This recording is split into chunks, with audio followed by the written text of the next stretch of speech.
Bonsoir et bienvenue à la séance de consultation. On va débuter. Il y a combien d'éléments dans la consultation? On a juste un règlement de consultation. Et puis, suite à la séance de consultation, on va ajourner et puis on va redémarrer la séance réelle à 7h30, telle que prévu. Bonjour tout le monde. Alors aujourd'hui, l'Assemblée de consultation, c'est pour le règlement 194-2022, le règlement qui modifie le règlement de construction numéro 194.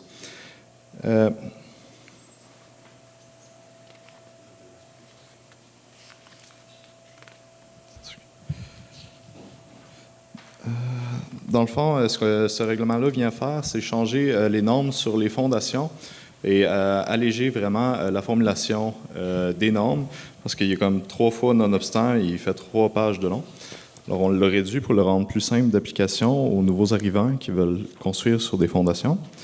Le règlement il est disponible. Je ne sais pas si vous aviez des commentaires à émettre.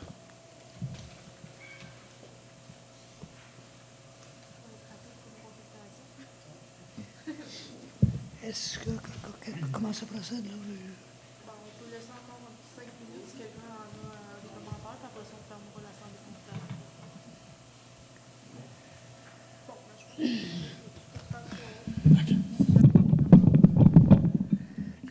consultation. Comme vous l'a expliqué Jonathan, la modification est strictement pour simplifier les règlements au niveau de ce qui est requis sur des fondations dans Mandeville, que ce soit pour des footings ou des pylônes ou des balcons. Et puis la réglementation était assez complexe et Jonathan a travaillé pour la simplifier tout en gardant toutes les mêmes contraintes, en fait, de dimension et de profondeur et être en bas de la ligne du gel. Donc, tous les éléments techniques se sont retrouvés dans la nouvelle réglementation, mais elle est beaucoup plus facile à suivre. On laisse encore quelques minutes s'il y a des questions. S'il n'y a pas de commentaires, on va clore l'Assemblée de consultation et on va reprendre l'Assemblée générale à 7h30. Alors, la deuxième partie, ce serait d'approuver les recommandations du CCU quant à 3 demandes de dérogation mineure. La première demande de dérogation mineure, la 2022-0004, le matricule 06 45 67 43 89, la propriété sise au 600 Croissant du Lac Sainte-Rose, le lot 5 117 273 du cadastre du Québec, zone F14. La demande vise à autoriser l'implantation d'une maison à 2,44 mètres de la ligne avant, alors que l'article 5.19.1 du règlement de zonage numéro 192 exige que la marge de recul latéral soit à 5 mètres.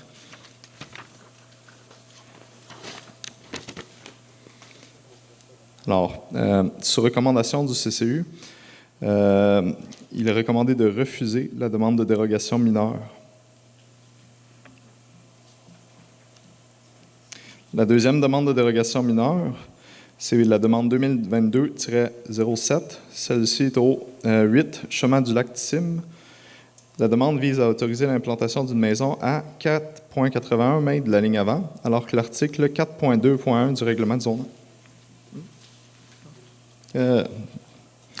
de zonage numéro 192 exige que la marge de recul avant soit de 8 mètres, ainsi qu'une galerie et son escalier à une distance de 3,67 mètres de la ligne avant, alors que l'article 4.3.1 du règlement de zonage numéro 192 exige qu'il ne projette pas plus de 2 mètres en marge avant.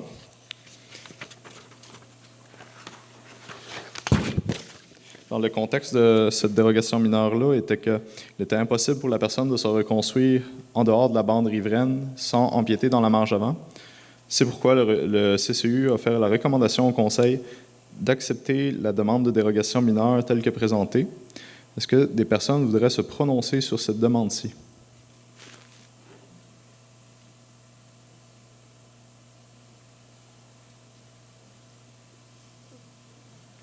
OK. Donc, on va juger qu'il n'y a pas d'opposition du voisinage. Pour la troisième et dernière demande de dérogation mineure, la 2022-8, la propriété sise au 33 Chemin du Lac Hainaut Ouest. La demande vise à autoriser la construction d'un garage résidentiel de 5,79 mètres de haut, plus grand que la maison de 4,87 mètres de haut, alors que l'article 4.4.3 du règlement de zonage numéro 192 prescrit que la hauteur du bâtiment accessoire ne doit pas être supérieure à celle d'un bâtiment principal.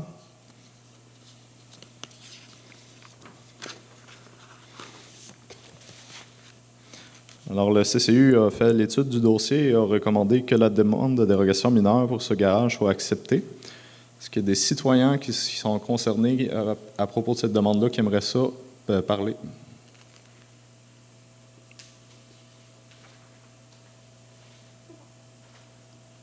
Merci.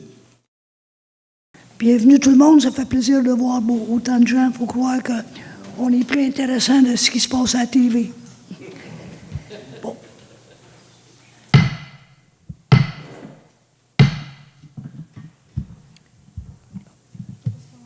Oui.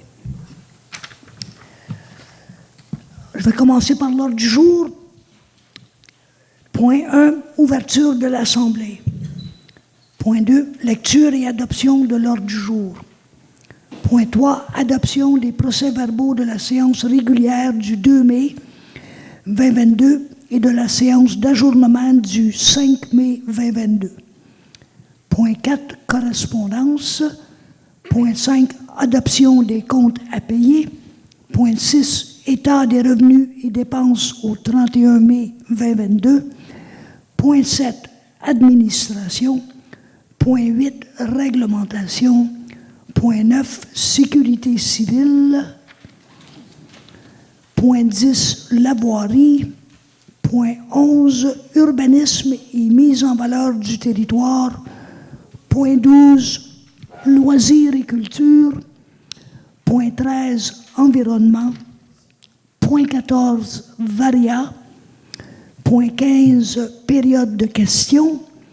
Et le point 16, la clôture de l'Assemblée. Ça me prend un proposeur pour l'acceptation de l'ordre du jour. Marc Desrochers. Tout le monde en faveur?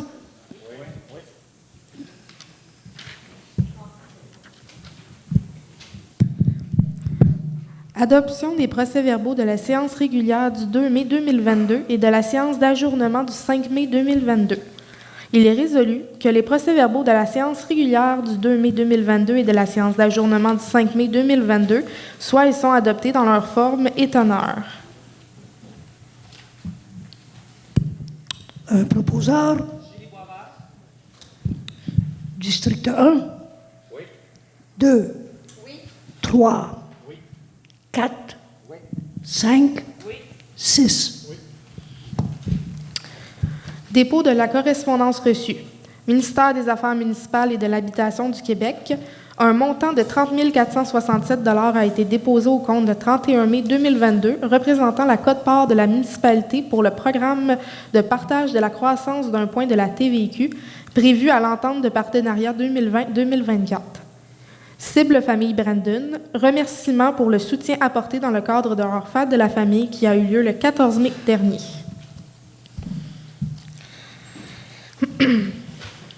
Adoption des comptes à payer.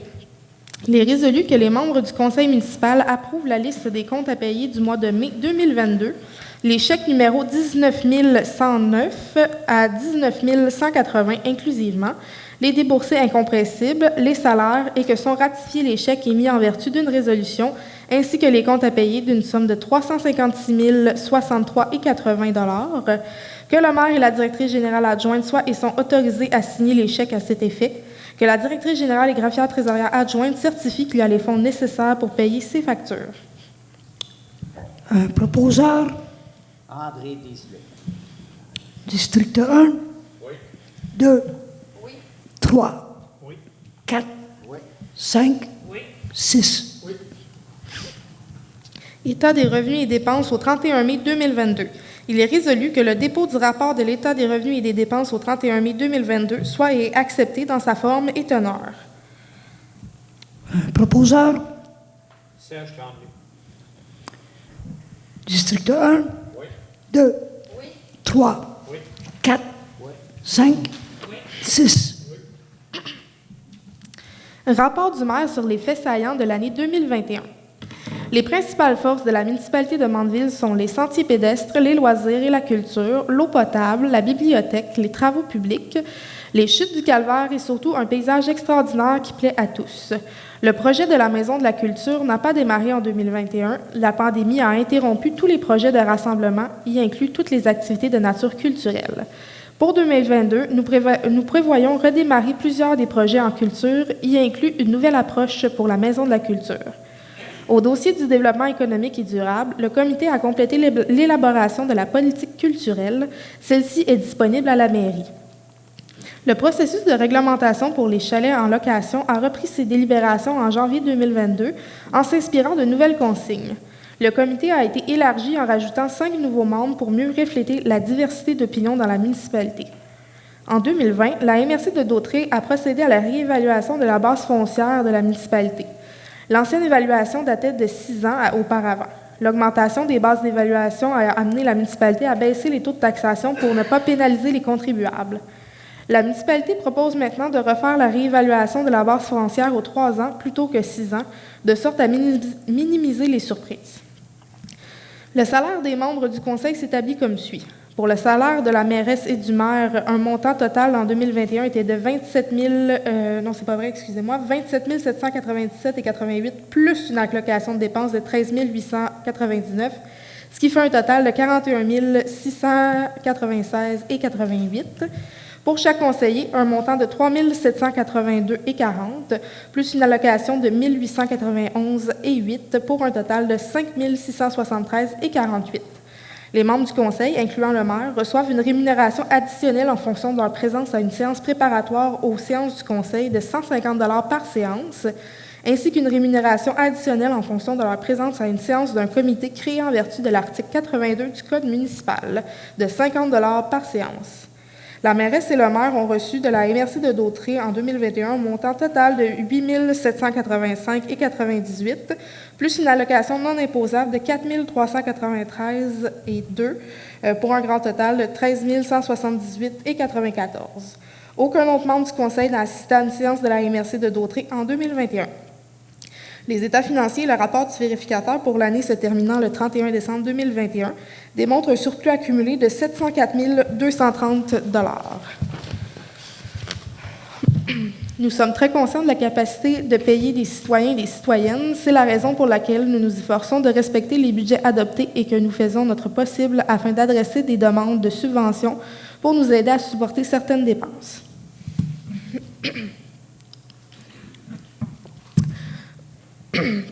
Modification du lieu des séances du mois de juillet et août 2022.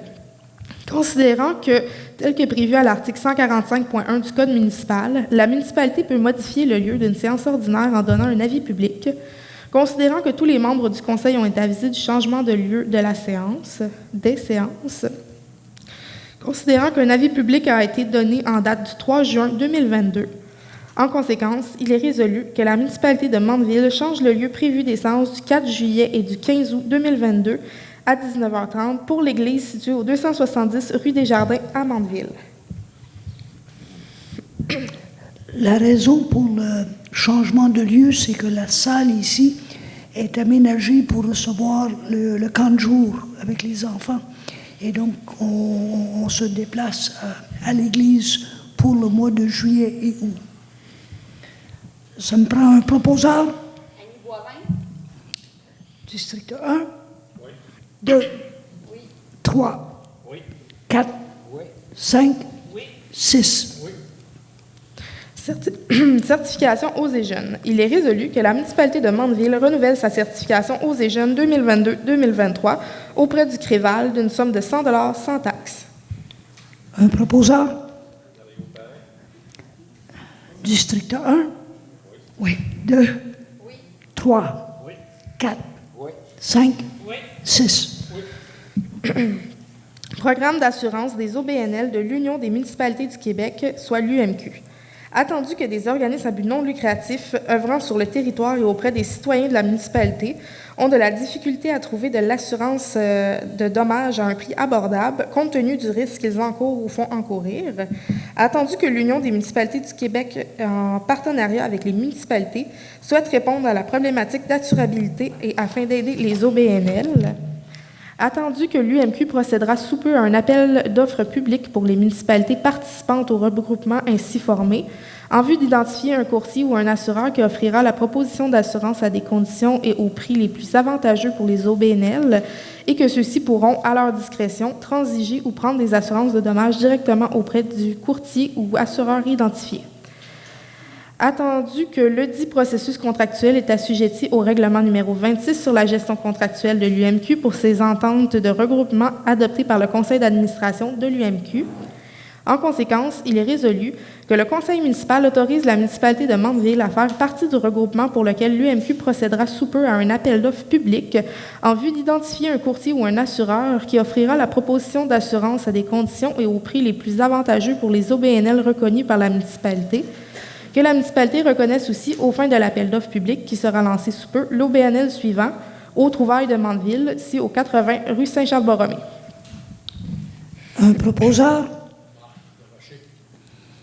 District 1? Oui. 2? 3? Oui. 4? Oui. 5? Oui. 6? Oui. Comité consultatif pour la mise en place d'une réglementation visant à encadrer les locations à court terme sur le territoire de Mandeville, modification. Il est résolu que la municipalité de Mandeville autorise le remplacement de M. Simon Couturier au sein du comité consultatif pour la mise en place d'une réglementation visant à encadrer les locations à court terme sur le territoire de Mandeville par M. Andrew Georges de l'Association des propriétaires du domaine de la Grande-Vallée, Mastigouche-Sud. Un proposeur? Julie Boisvert. District 1? 2? 3? Oui. 4? Oui. 5? Oui. 6? Oui. Société Alzheimer de la Nodière demande de don de la Société Alzheimer de la Nodière dans le cadre de la marche pour l'Alzheimer tenue le 29 mai 2022. Il est résolu que la municipalité de Mandeville accorde un don de 100 $. Un proposeur? André Desilets. District 1? 2? 3? 4? 5? 6? École secondaire Bermond demande de l'École secondaire Bermond pour une aide financière visant à couvrir une partie des frais de la fête des toges et le bal des finissants pour les élèves du 5e secondaire. Il est résolu que la municipalité de Mandeville accorde une aide financière de 245 $, représentant le montant au prorata des 7 élèves en provenance de Mandeville. Un proposeur? Serge Tremblay. District 1? 2? 3? Oui. 4? 5? Oui. 6? Oui. Fondation québécoise du cancer demande. La Fondation québécoise du cancer demande un don pour sa campagne annuelle 2022 afin de soutenir les personnes atteintes du cancer ainsi que leurs proches. Il est résolu que la municipalité de Mandeville accorde un don de 100 $ à la Fondation québécoise du cancer. Proposeur? Annie Boivin. District 1? 2? 3? Oui. 4? Oui. 5? Oui. 6? Employés responsables des installations touristiques et de la foresterie, salaire. Il est résolu que la municipalité de Mandeville augmente le salaire des 2 employés responsables des installations touristiques et de la foresterie à 16,50 $ pour la saison estivale 2022. Un proposeur? District 1? 2? 3? 4? 5? 6? Centre d'action bénévole de Brandon, nomination. Il est résolu que la municipalité de Mandeville nomme M. André Desilets, conseiller municipal, comme représentant auprès du Centre d'action bénévole de Brandon. Un proposeur? District 1? 2? 3? 4? 5? 6? Je vais laisser la parole à M. Parent pour un avis de motion.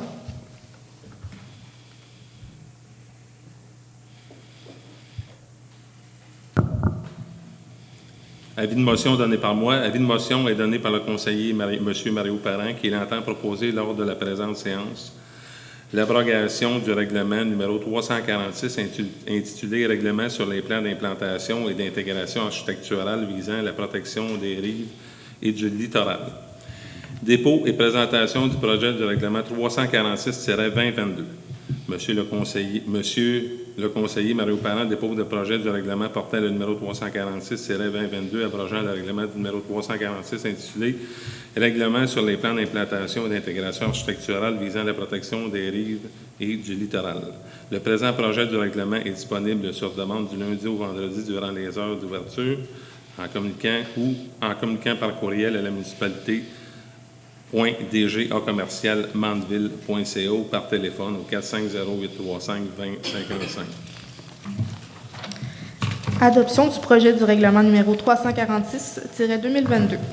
Il est résolu que la municipalité de Mandeville adopte le règlement portant le numéro 346-2022, abrogeant le règlement sur les plans d'implantation et d'intégration architecturale visant la protection des rives et du littoral numéro 346, le tout tel que déposé, que copie conforme soit transmise à la MRC de Dautré. Un proposeur?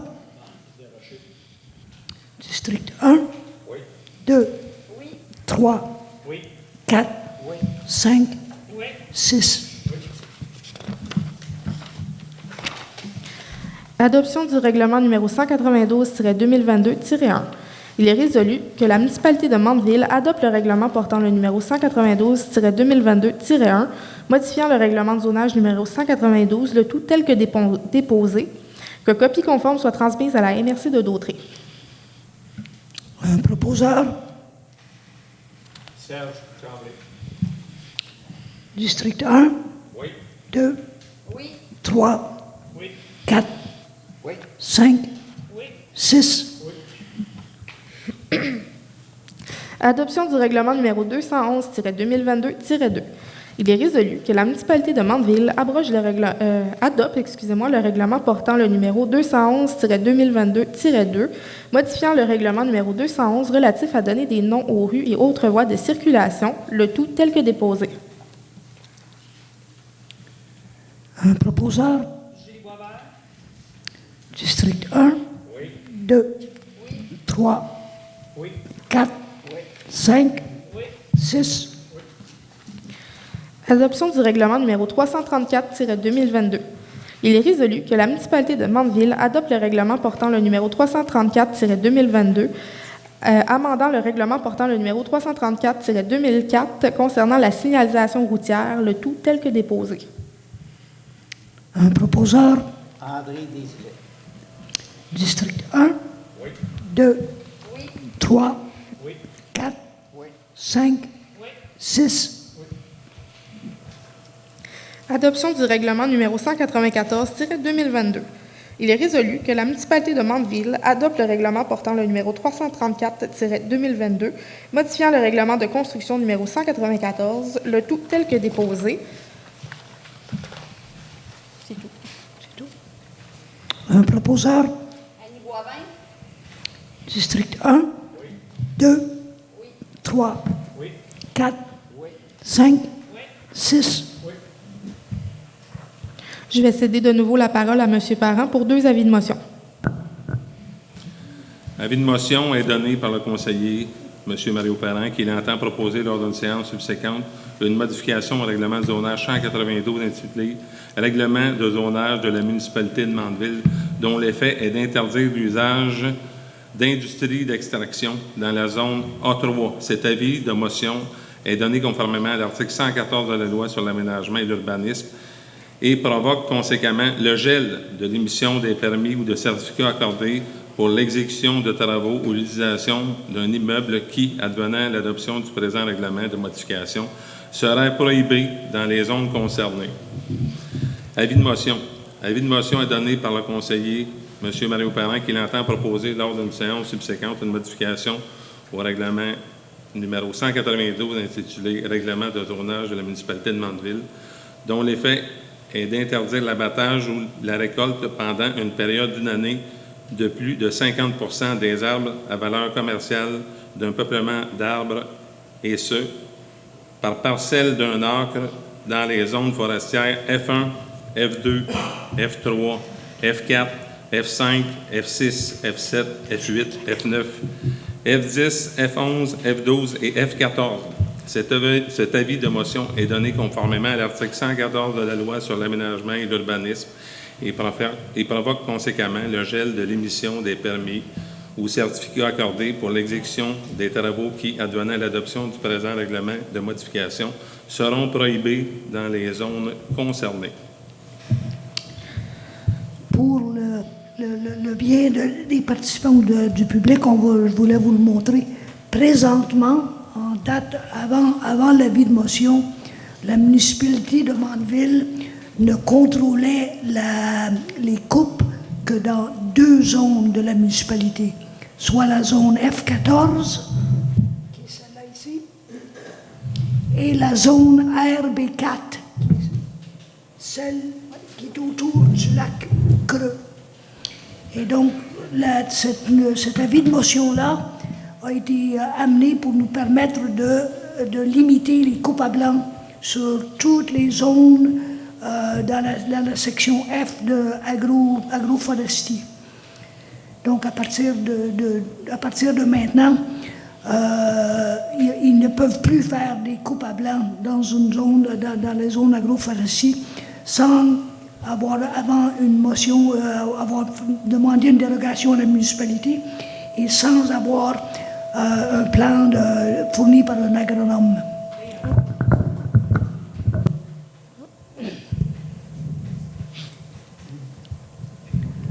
Pour ce qui est de la première avis de motion, cela affecte la zone A3 au niveau de la possibilité d'avoir une sablière. Et l'avis de motion donne un moratoire de 6 mois pour ne pas permettre, parce que je veux être clair, c'est qu'à date, nous n'avons pas encore reçu de demande. Par contre, on est conscient que le propriétaire a fait une coupe à blanc sur les terres en question. La moitié des terres étaient dans la zone F1 et l'autre moitié dans la zone A3. Celles qui étaient dans la zone A3, A3 c'est zone agricole.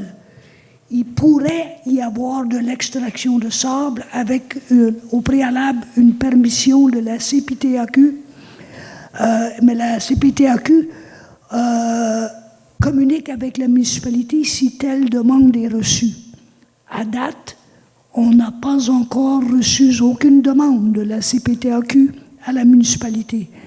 Mais de toute façon, présentement, avec l'avis de motion, il y a un moratoire de 6 mois, advenant qu'il y ait une demande de permission d'extraction dans la portion A3. Pour la portion F1, il n'y a pas d'extraction de permis sans un changement de zonage. Et pour faire un changement de zonage, il faut que ça passe par un référendum à la municipalité et tous les résidents avoisinants ont le droit de participer à ce référendum. Donc, ça explique les 2 avis de motion qui ont été soumis ce soir. Municipalité de Saint-Cléophas-de-Brandon demande. Considérant que la municipalité de Mandeville fait partie d'une entente relative à l'établissement d'un plan d'entraide intermunicipal en matière de sécurité civile, considérant la composition du personnel municipal à Saint-Cléophas-de-Brandon, il est très difficile de remplir les critères de leur plan de mesures d'urgence au niveau des ressources humaines. Considérant que la municipalité de Saint-Cléophas-de-Brandon a transmis une demande à la municipalité de Mandeville, la municipalité de Saint-Gabriel-de-Brandon et Ville-Saint-Gabriel afin de consolider l'élaboration de leur plan de mesures d'urgence.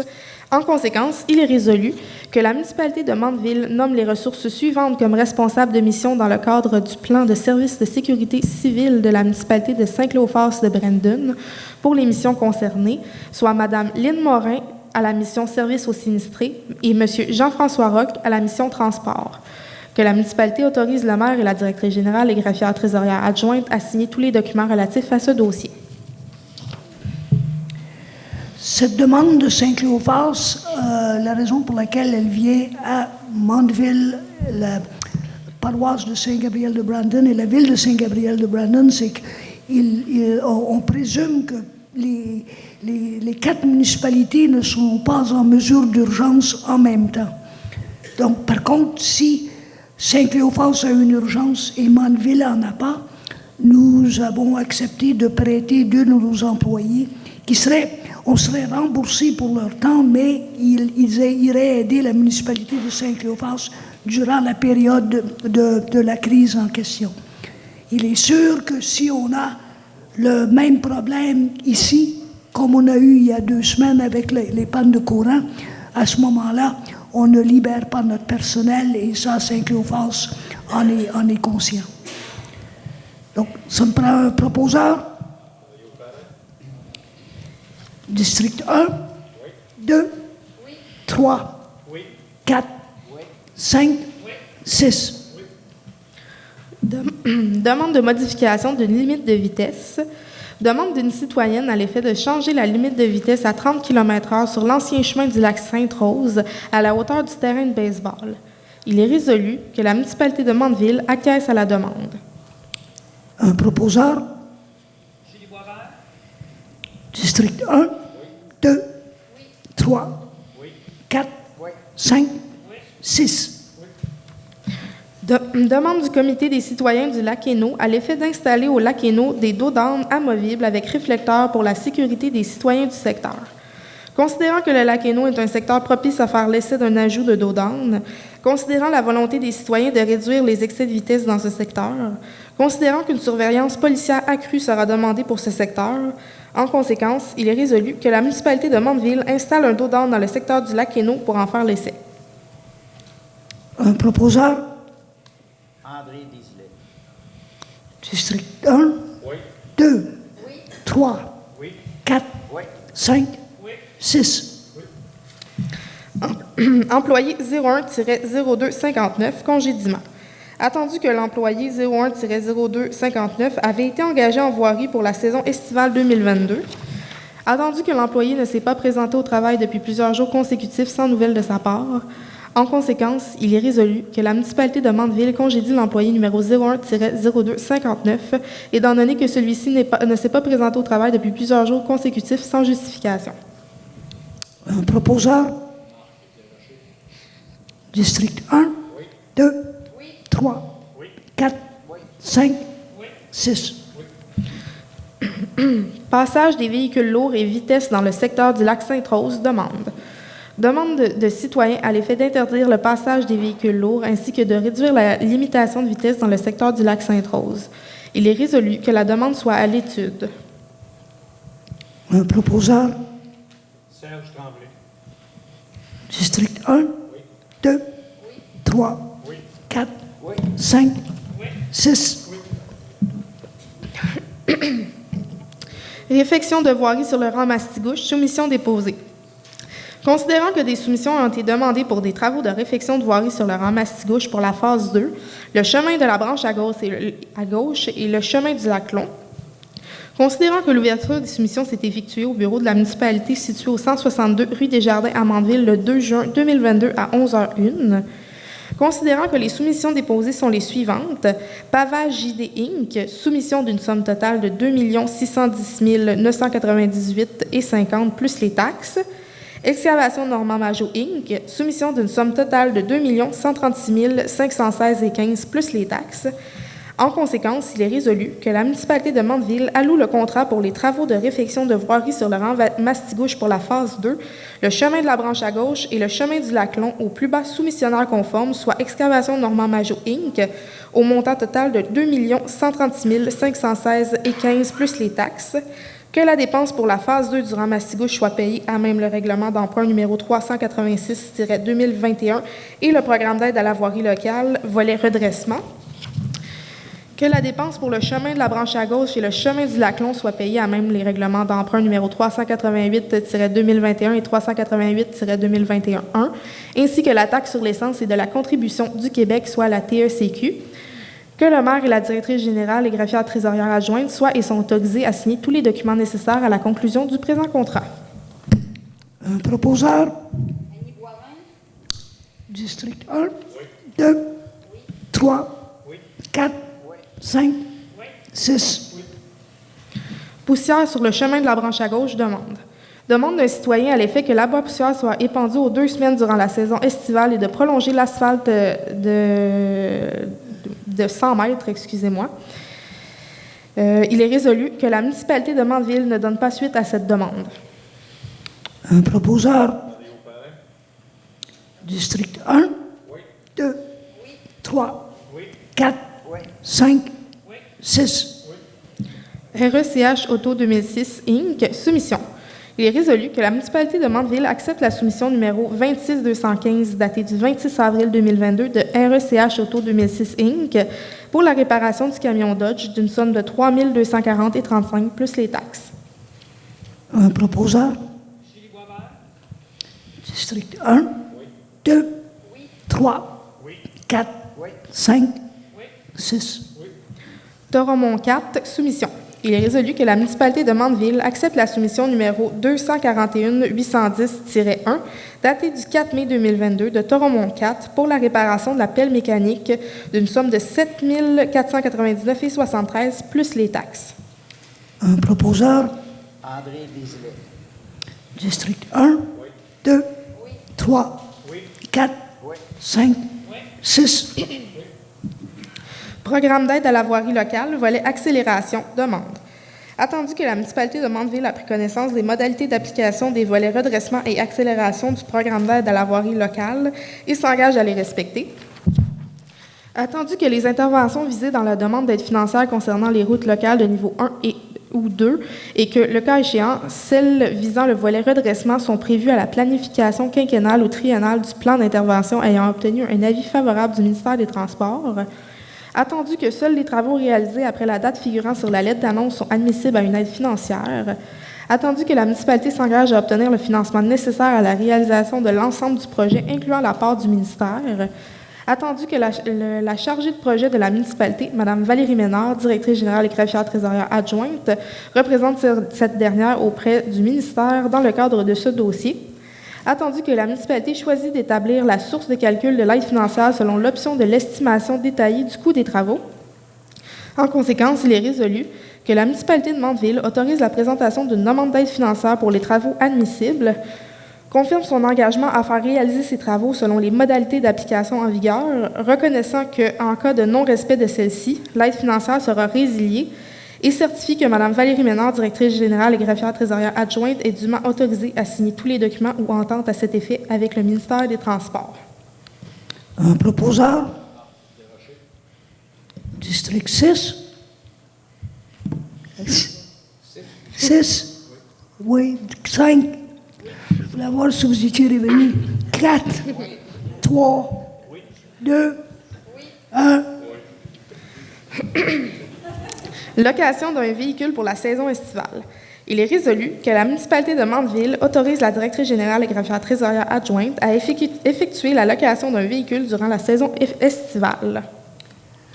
Évidemment, cette location n'est pas pour son utilisation propre, c'est pour l'utilisation des employés qu'on a en foresterie cet été et notre adjoint à l'urbaniste. Donc, on a 3 personnes qui partageraient un véhicule durant 3 mois durant l'été, juin, juillet et août. Un proposeur. André Désilet. District 1, 2, 3, 4, 5, 6. Employés saisonniers aux travaux publics embauche. Il est résolu que la municipalité de Mandeville autorise la directrice générale et greffière trésorière adjointe à procéder à l'embauche d'un employé affecté aux travaux publics durant la saison estivale 2022 au salaire de 16,50 $ à raison de 40 heures par semaine. Cette résolution vient pour remplacer l'employé qu'on a dû congédier parce qu'on en avait trouvé un, on l'avait engagé, mais il ne s'est pas présenté pendant plusieurs jours. Et donc, la résolution précédente où on l'enlevait. Donc, ça nous permet de quand même aller chercher une autre aide pour l'été en voirie. Un proposeur? Serge Tremblay. District 1, 2, 3, 4, 5, 6. Vitesse sur le chemin du lac Mandeville, demande. Demande d'un citoyen à l'effet de régler la problématique de vitesse sur le chemin du lac Mandeville par les suggestions suivantes. Ajout d'un dos d'âne, ajout un arrêt obligatoire au bas de la côte sur la rue des Jardins à l'intersection du chemin du lac Mandeville et maintenir la vitesse à 50 km/h sur la rue des Jardins de la fin de la zone école jusqu'à l'intersection avec le chemin du lac Mandeville. Considérant que la limite de vitesse sur le chemin du lac Mandeville est à 60 km/h et qu'il pourrait être dangereux d'installer un dos d'âne dans une zone de 60 km/h, considérant que les zones de 30 km/h sont généralement mises en place dans des espaces comportant de fortes densités de piétons et d'autres usagers vulnérables, comme près d'écoles, de parcs ou de rues commerçantes, considérant les caractéristiques des emplacements, en conséquence, il est résolu que la municipalité de Mandeville demande une surveillance policière accrue pour ce secteur, que la municipalité asphalte les accotements dans la côte sur la rue Desjardins afin de faciliter une circulation sécuritaire des vélos et des piétons. Un proposeur. Annie Boivin. District 1, 2, 3, 4, 5, 6. Aide inspecteur en urbanisme, entente avec la municipalité de Saint-Gabriel-de-Brandon. Il est résolu que la municipalité de Mandeville autorise la municipalité de Saint-Gabriel-de-Brandon à embaucher M. Charles Gagnon, aide inspecteur en urbanisme, à raison de 2 jours par semaine durant une période indéterminée. Un proposeur. District 1, 2, 3, 4, 5, 6. Demande de dérogation mineure 2022-0004, matricule 0645-67-4389, propriété sise au 600 croissant du lac Sainte-Rose, lot 5 117 273 du cadastre du Québec, zone F14. La demande vise à autoriser l'implantation d'une maison à 2,44 mètres de la ligne latérale, alors que l'article 5.19.1 du règlement de zonage numéro 192 exige que la marge de recul latérale soit à 5 mètres.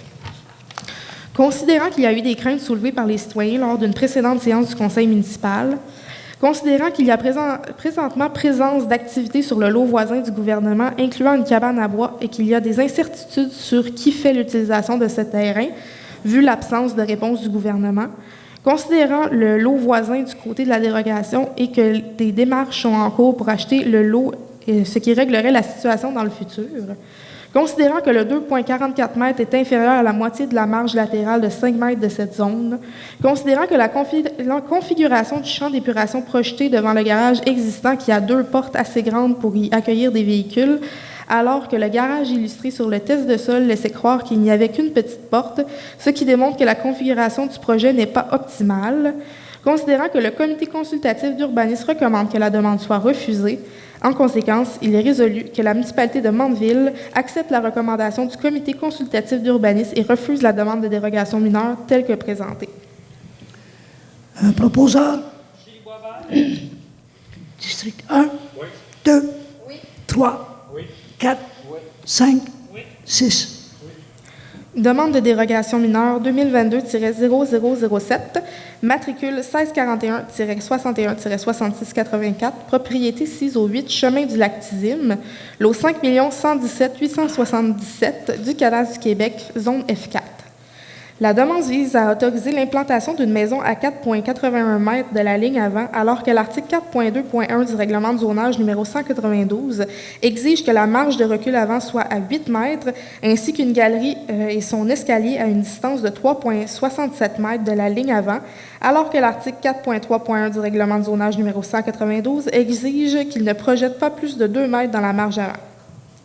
Considérant que la demande respecte le plan d'urbanisme, considérant qu'il n'est pas possible, avec le lot existant, de respecter à la fois la marge de recul et la bande riveraine, considérant que la configuration du lot ne permet pas de faire autrement, considérant qu'il y a déjà une résidence en bande riveraine et qu'une reconstruction hors de la bande riveraine améliore l'environnement, ce qui devrait être bénéfique pour le voisinage, considérant qu'un refus causerait un préjudice très sérieux au demandeur en lui refusant son droit à une résidence, considérant que le comité consultatif d'urbanisme recommande que la demande soit acceptée telle que présentée. En conséquence, il est résolu que la municipalité de Mandeville accepte la recommandation du comité consultatif d'urbanisme et autorise la demande de dérogation mineure telle que présentée. Un proposeur. André Désilets. District 1, 2, 3, 4, 5, 6. Demande de dérogation mineure 2022-0008, matricule 0943-56-8749, propriété CESO 2033, chemin du Lac-Hainaut-Ouest, lot 5 941 104 du cadastre du Québec, zone F14. La demande vise à autoriser la construction d'un garage résidentiel de 5,7912 mètres de haut, plus grand que la maison de 4,8768 mètres de haut, alors que l'article 4.4.3 du règlement de zonage numéro 192 prescrit que la hauteur du bâtiment accessoire ne doit pas être supérieure à celle du bâtiment principal. Considérant que la demande respecte le plan d'urbanisme, considérant que la demande se fait dans le cadre d'un permis, considérant que le 5,7912 mètres de hauteur demandé semble mineur et respecte aussi la hauteur maximum de 6 mètres, considérant que la configuration du terrain ne semble pas rendre la hauteur du bâtiment problématique et que la hauteur ne semble pas causer de préjudice au voisinage, considérant qu'il y a volonté d'agrandir la hauteur de la maison éventuellement, considérant que le refus limiterait substantiellement la hauteur du bâtiment accessoire à la hauteur de la maison, qui semble avoir été construite en 1978, probablement sans avoir considéré que les garages futurs ne pourraient pas dépasser la hauteur, ce qui causerait préjudice aux demandeurs, considérant que le comité consultatif d'urbanisme recommande que la demande soit acceptée telle que présentée. En conséquence, il est résolu que la municipalité de Mandeville accepte la recommandation du comité consultatif d'urbanisme et autorise la demande de dérogation mineure telle que présentée. Un proposeur? District 1, 2, 3, 4, 5, 6. Demande de modification de zonage pour des mini-entrepôts. Demande des propriétaires du lot 4 123 515 situé sur le rang Saint-Pierre à l'effet de modifier le règlement de zonage pour permettre la construction de mini-entrepôts pour des fins de location. Considérant que les mini-entrepôts ne sont pas permis dans la zone où est situé le lot 4 123 515, considérant que ce lot est situé en zone agricole, en conséquence, il est résolu que la municipalité de Mandeville ne donne pas suite à cette demande. Un proposeur? André Désilet. District 1, 2, 3, 4, 5, 6. Parcs régionaux du Québec, adhésion. Il est résolu que la municipalité de Mandeville adhère à Parcs régionaux du Québec pour le Parc des Chutes du Calvaire d'une somme de 275 $ plus les taxes pour l'année 2022. Un proposeur? District 1, 2, 3, 4, 5, 6. Coutu et Comtois notaire, mandat. Il est résolu que la municipalité de Mandeville mandate Coutu et Comtois notaire pour l'établissement de 2 servitudes réelles et perpétuelles afin d'ajouter de nouvelles bornes patrimoniales. Que le maire et la directrice générale et greffière trésorière adjointe soient et sont autorisés à signer tous les documents à cet effet, que cette dépense soit payée à même le budget du comité du patrimoine.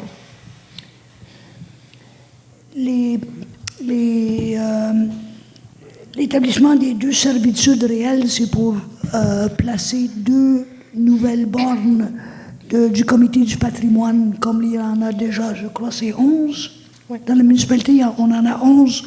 Ils en ont 3 nouvelles qu'ils ont faites, qu'ils veulent installer. Par contre, 2 des 3 devront être sur des terrains de particuliers. Et donc, on doit avoir la permission du propriétaire pour placer la borne à cet endroit-là. La 3e est sur le terrain de la municipalité. Proposeur? Serge Tremblay. District 1, 2, 3, 4, 5, 6. On va commencer par le district 3 la prochaine fois. Travail de rue secteur Brandon, appui. Il est résolu que la municipalité de Mandeville appuie la demande de subvention de travail de rue secteur Brandon dans le cadre du programme de financement des organismes communautaires de travail de rue en prévention de la criminalité.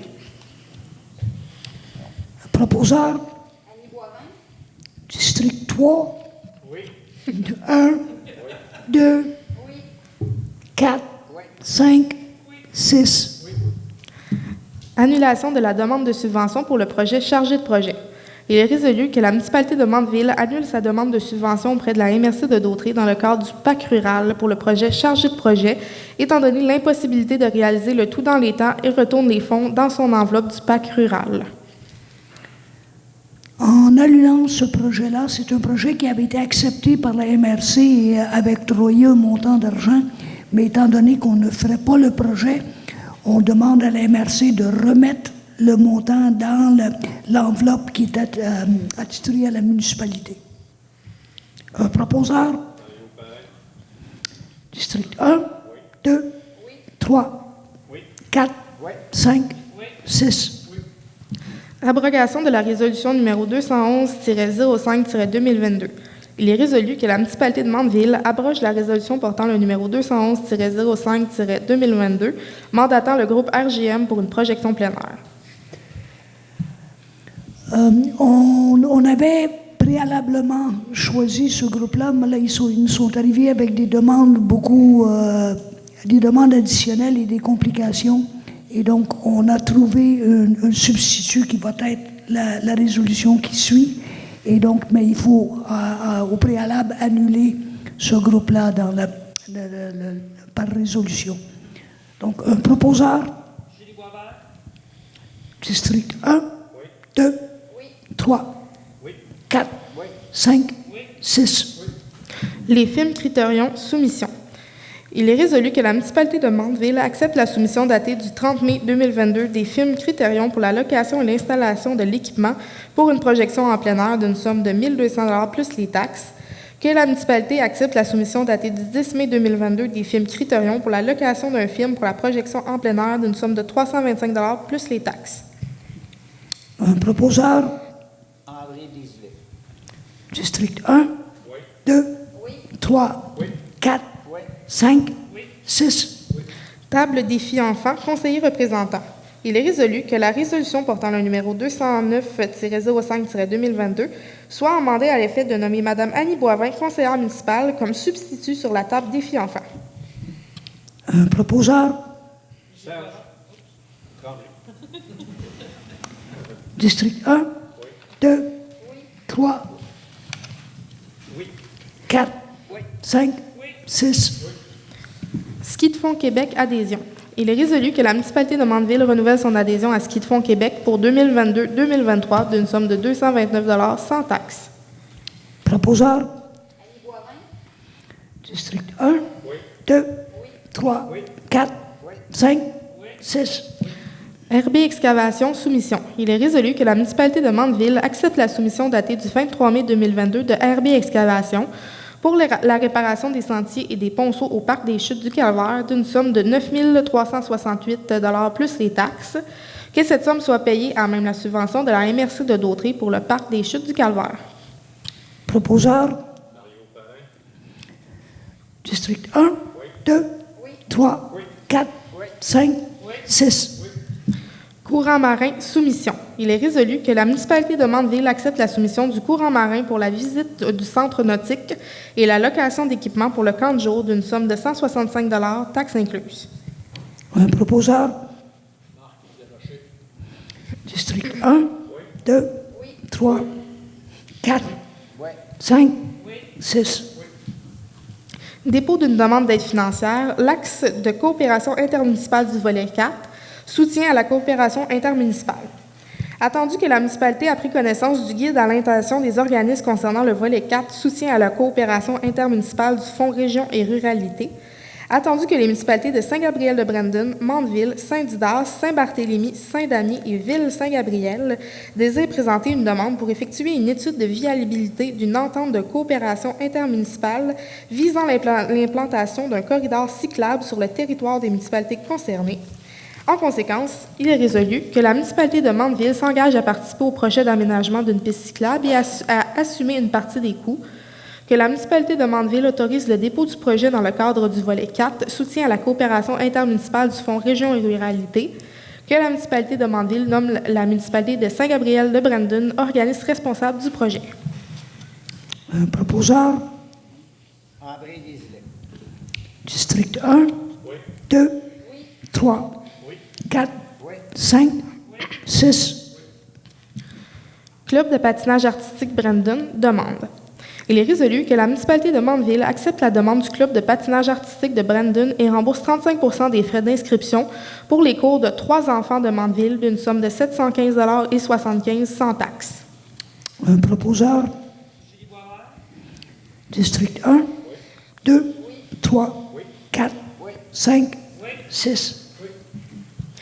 Agente à la communauté, autorisation d'embauche. Il est résolu que la municipalité de Mandeville autorise la directrice générale et greffière trésorière adjointe à effectuer l'embauche d'une agente à la communauté qui sera responsable des loisirs et autres tâches administratives. Que le salaire soit selon l'entente salariale, que l'approbation soit d'une durée de 1 an. Un proposeur. André Désilet. District 1, 2, 3, 4, 5, 6. Municipalité de Saint-Didas, PAC rural. Il est résolu que la municipalité de Mandeville accorde une somme de 12 500 $ à même son enveloppe dans le cadre du PAC rural à la municipalité de Saint-Didas dans le cadre de leur projet de Maison de la Rivière. Un proposeur. Serge Perré. District 6, 5, 4, 3, 2, 1. Conseil régional de l'environnement de la Naudière, CREL. Il est résolu que la municipalité de Mandeville renouvelle l'adhésion avec le Conseil régional de l'environnement de la Naudière pour l'année 2022-2023 au montant de 60 $ sans taxe. Proposeur. Annie Boivin? District 1, 2, 3, 4, 5, 6. Nomination d'un nouveau patrouilleur, gestion du lac Masquinongé.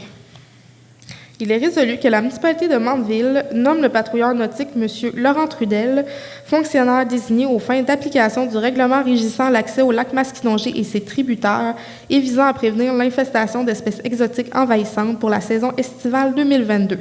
Qu'il est aussi résolu d'accepter l'entente salariale établie entre les parties, que le salaire soit payé par la gestion du lac Masquinongé. Un proposeur.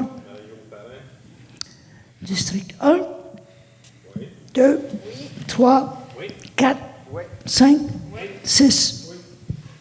Mandat, étude de la capacité portante du lac Masquinongé. Il est résolu que la municipalité de Mandeville entérine l'offre de service d'Agent Masquinongé relative à l'analyse de la capacité portante du lac Masquinongé au montant de 5 650 $ plus les taxes, que la somme soit assumée à 60 % par le PAC rural et à 40 % par le budget de la gestion du lac Masquinongé. Un proposeur. André Désilet. District 1, 2, 3, 4, 5, 6. Embauche d'employés à la guérite du débarcadère, gestion du lac Masquinongé. Il est résolu que la municipalité de Mandeville accepte l'embauche de Mme Karine Grenier et M. Maxime Tremblay à la guérite du débarcadère à bateau durant Saint-Augustin, aux conditions établies avec les candidats, que les coûts soient assumés à même le budget de la gestion du lac Masquinongé. Un proposeur. District 1, 2, 3, 4, 5, 6. Je vais avoir un varia à ajouter. Donc, programme d'aide à la voirie locale, volet entretien, convention d'aide financière. Il est résolu que la municipalité de Mandeville autorise le maire et la directrice générale et greffière trésorière adjointe à signer la convention d'aide financière avec le ministère des Transports dans le cadre du volet entretien du programme d'aide à la voirie locale. Un proposeur. Annie Boivin?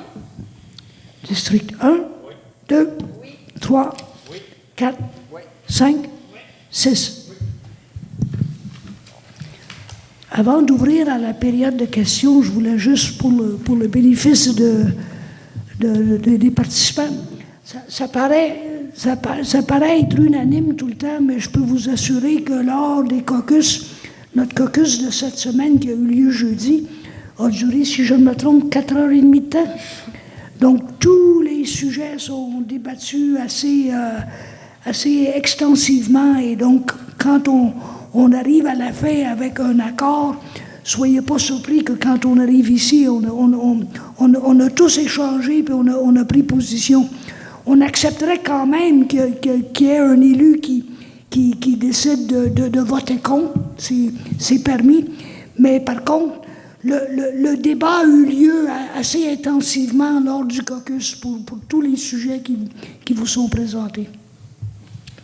Donc, on va ouvrir à la période de questions. Est-ce que tu veux faire un retour sur les...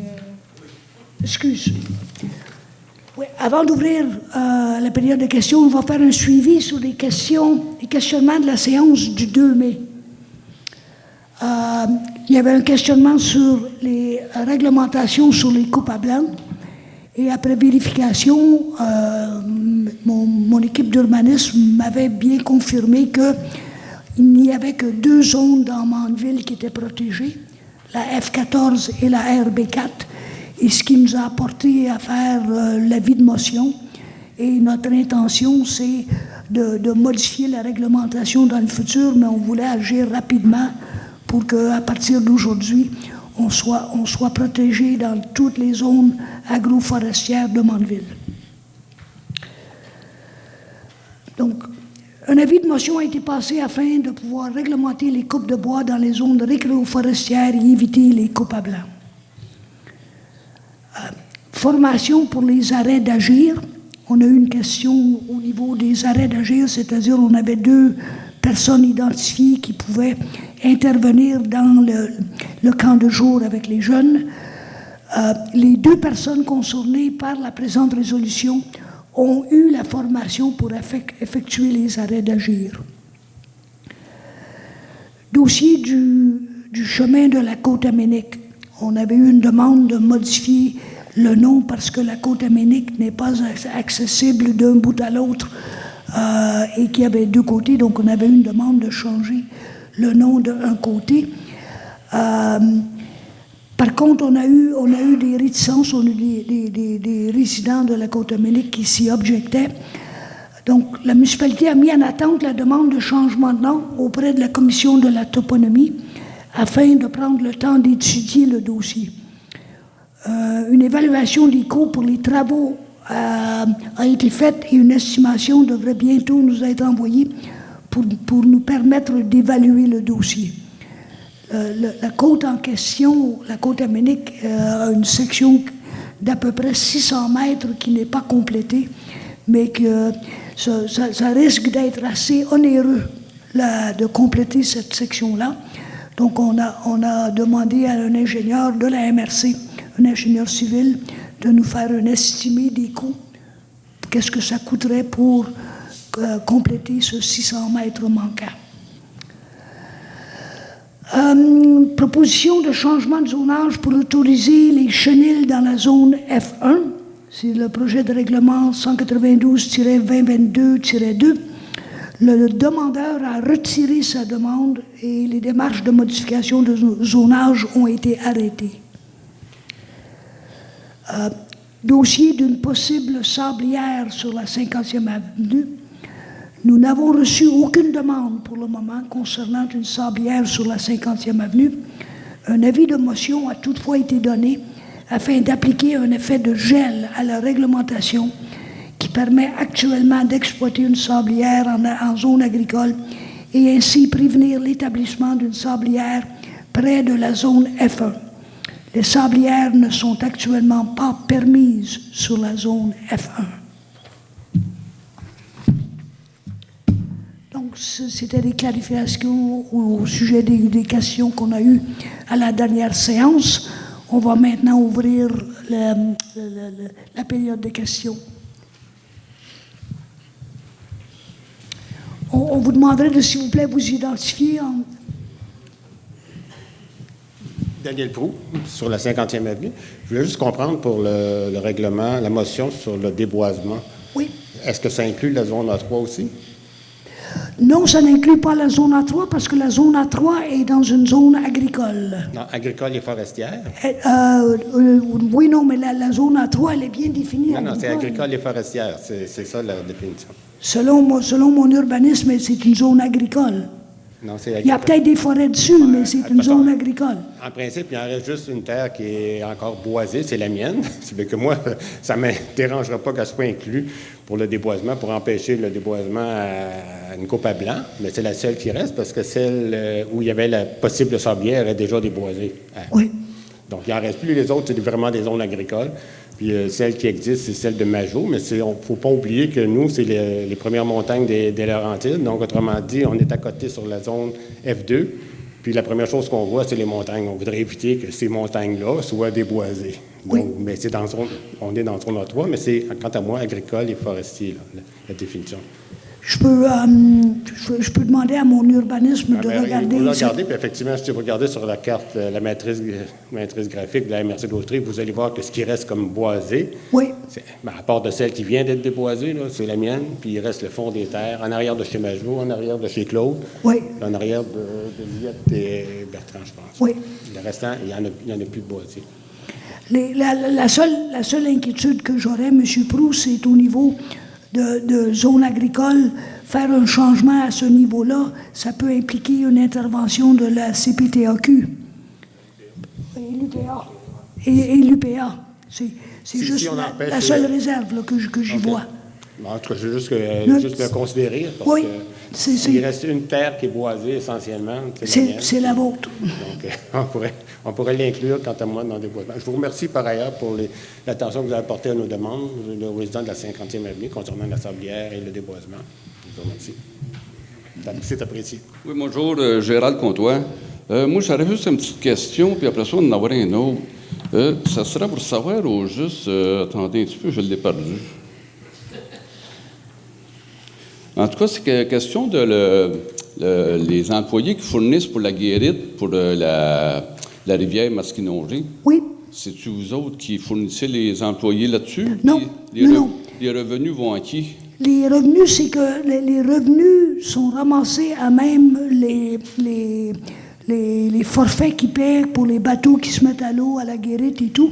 OK. Et les salaires sont payés à partir de ça. Il n'y a OK. aucune... Ça fait à peu près, je pense, 5 ans maintenant qu'au début, au tout début, la première année, il y avait des subventions de chaque municipalité qui faisaient partie de l'entente intermunicipale.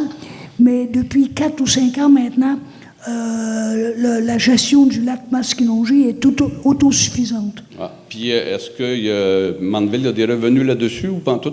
Non, les revenus restent à l'intérieur. Saint-Gabriel? Non, c'est pas du tout. Ça reste dans la gestion du lac Masquinongé, dans le regroupement. OK. Et c'est ces revenus-là, comme exemple, qui vont payer pour... cette année, ils vont installer un bassin de décontamination. Donc, tous les bateaux qui vont arriver vont devoir passer par le bassin de décontamination. Les frais de cette installation-là sont payés par les revenus de la gestion du lac Masquinongé. OK, merci. Autre question, c'est ça, M. Parent, il a nommé mettons, un règlement de zonage. Si tu veux, il reste moyen que tu me relises la 8.8, s'il te plaît. Oui, pas de problème. C'est sûr, 8.8. C'est à quel des deux? OK, la première. Avis de motion de zonage.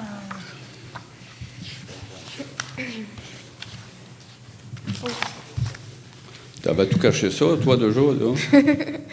Avis de motion est donné par le conseiller M. Mario Parent qui l'entend proposer lors d'une séance subséquente une modification au règlement de zonage 192 intitulé « Règlement de zonage de la municipalité de Mandeville », dont l'effet est interdire l'usage industrie-extraction dans la zone A3. Cet avis de motion est donné conformément à l'article 114 de la Loi sur l'aménagement et l'urbanisme et provoque conséquemment le gel de l'émission des permis ou certificats accordés par l'exécution des travaux ou l'utilisation d'un immeuble qui, advenant l'adoption du présent règlement de modification, sera prohibé dans la zone concernée.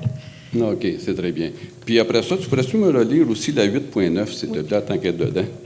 Donc, avis de motion est donné par le conseiller M. Mario Parent qui l'entend proposer lors d'une séance subséquente une modification au règlement numéro 192 intitulé « Règlement de zonage de la municipalité de Mandeville », dont l'effet est d'interdire l'abattage ou la récolte pendant une période d'1 année de plus de 50 % des arbres à valeur commerciale d'un peuplement d'arbres, et ce, par parcelle d'un acre dans les zones forestières F1, F2, F3, F4, F5, F6, F7, F8, F9, F10, F11, F12 et F14. Cet avis de motion est donné conformément à l'article 114 de la Loi sur l'aménagement et l'urbanisme et provoque conséquemment le gel de l'émission des permis ou certificats accordés pour l'exécution des travaux qui, advenant l'adoption du présent règlement de modification, seront prohibés dans les zones concernées. OK, merci. Tu fais très bien ça en passant. Ça serait pour savoir, moi, qu'est-ce qu'il y en est de cette loi-là, en fin de compte, là? Pourquoi c'est juste pour 1 an? C'est parce que c'est un avis de motion. On va devoir... La seule façon d'agir rapidement, c'était de faire un avis de motion pour le bloquer immédiatement. Et entre-temps, ça va nous permettre à nos urbanistes d'arriver avec des modifications, des définitions de qu'est-ce qui est permis zone par zone. Okay. Donc, c'est pour ça que... Ben moi, je trouve ça dommage quand même, tu sais, parce que moi, j'avais été vous voir, je pense que vous avez dit la date tout à l'heure, peut-être le 2 mai. Le 2 mai, on est rendu, c'est en fin de compte le 6 juin. Ça fait 1 mois de ça. Si ça aurait été avant, peut-être le gars, il n'aurait pas commencé à attaquer la montagne. Là. C'est dommage, là, parce que nous autres, on vit dans la nature. Puis là, de moment donné, le monsieur a commencé à attaquer la montagne. C'est pas intéressant, bien visuellement, vous comprenez? La problématique, M. Comtois, c'est qu'il y avait déjà son permis. Un permis de... Il y avait un permis de faire la coupe à blanc sur toute la terre. Moi, j'ai demandé, puis supposément, c'est qu'il n'y a jamais eu de permis qui avait été émis pour quoi que ce soit, ce monsieur-là. Là. Tarification, il n'y a aucune réglementation qui empêche la coupe à blanc qu'il a faite. En montant qu'il garde 1 an sur son terrain, il est correct. Bon, mais j'aime mieux avoir celle-là que celle-là, parce que celle-là, je n'avais jamais entendu parler. Celle-là, je le crois un peu plus. Oh oui. Vous comprenez? Puis, autre question. Oui. Ça, c'est beau. On n'a plus le droit d'abattre ces choses-là. Mais le monsieur, là, demandé, qui décide, c'est en fin de compte de passer, je ne sais pas, moi, il est rendu, il a abattu 50, 60, 70 %. Il y a juste un petit tape sur les doigts ou bien non, c'est en fin de compte s'il y a des milliers de dollars de dommages? Ça, c'est la plus grosse importance que vous pouvez implanter dans votre règlement. Si vous implantez, c'est en fin de compte, un petit coup de règle sur les doigts, oubliez ça, là. Il y a des normes par la loi qu'on est obligé de donner un montant. De mémoire, c'est 500 $ par arbre. Mais je pense qu'il y a un montant de base aussi qui est dans quelques milliers de dollars. OK. Mais ça, c'est vraiment réglementé, ça, cette affaire-là? Y a-t-il une loi qui est écrite là-dessus? Et aussi, peut-être que ça serait bon aussi qu'il y ait le replantage, aussi que le monsieur, il remette ça aussi comme que c'était dans son droit d'état naturel. C'est sûr qu'il ne plantera pas des arbres aussi de 12 pouces de diamètre, là, mais quand même. Les amendes sont seulement dans le cas où c'est qu'il refuserait de replanter. Nous, on doit y laisser un délai raisonnable pour replanter. S'il refuse de faire les délais raisonnables pour replanter, on y donne des amendes. Après ça, on s'en va en cours, si on veut bien y aller, pour exiger la replantation des arbres par un ordre d'un juge. Ça, ce qui veut dire que le monsieur, il n'y a pas d'amende en partant. Non, il faut qu'il replante. Mais ça serait peut-être bon aussi que vous puissiez partir, peut-être initier ça aussi, puis qu'il y ait une amende en conséquence. Parce que moi, là... Pardon? Les jurisprudences ne permettent pas de donner des amendes en matière d'urbanisme si on n'a pas laissé un délai raisonnable aux citoyens de conformer les travaux une fois que l'infraction a été constatée. Et on est obligé, selon la loi, de laisser une chance aux citoyens de corriger les travaux qu'il a apportés sans lui donner d'amende. C'est s'il refuse de collaborer que là, on peut donner une amende. Bien, moi, en tout cas, cet hiver, j'ai entendu, je l'ai compté à monsieur Turcot, excusez. C'est ça. Cet hiver, moi, j'ai vu, une moment puis je vous ai compté ça, M. Turcot aussi, il y a des mafias aussi qui ont parti ici, puis ils ont bûché, mettons, ils étaient dans les Laurentides, puis il y avait du très, très, très beau bois, là. Ils ont parti, il n'y avait pas de permis, rien. Le maire, aussi, il s'est plaint à tout casser. Ils ont parti, ils ont bûché le vendredi, le samedi, le dimanche et le lundi, puis tout le bois était tout sorti. Ça, de moment donné, c'était du beau bois, c'était pas pour partir, là, c'était pas du pain comme qu'il y avait ici. Là. Fait que là, de moment donné, le maire aussi, il est parti, puis il dit il va y avoir un méchant règlement, c'est pour qu'on puisse partir, pas revivre ça.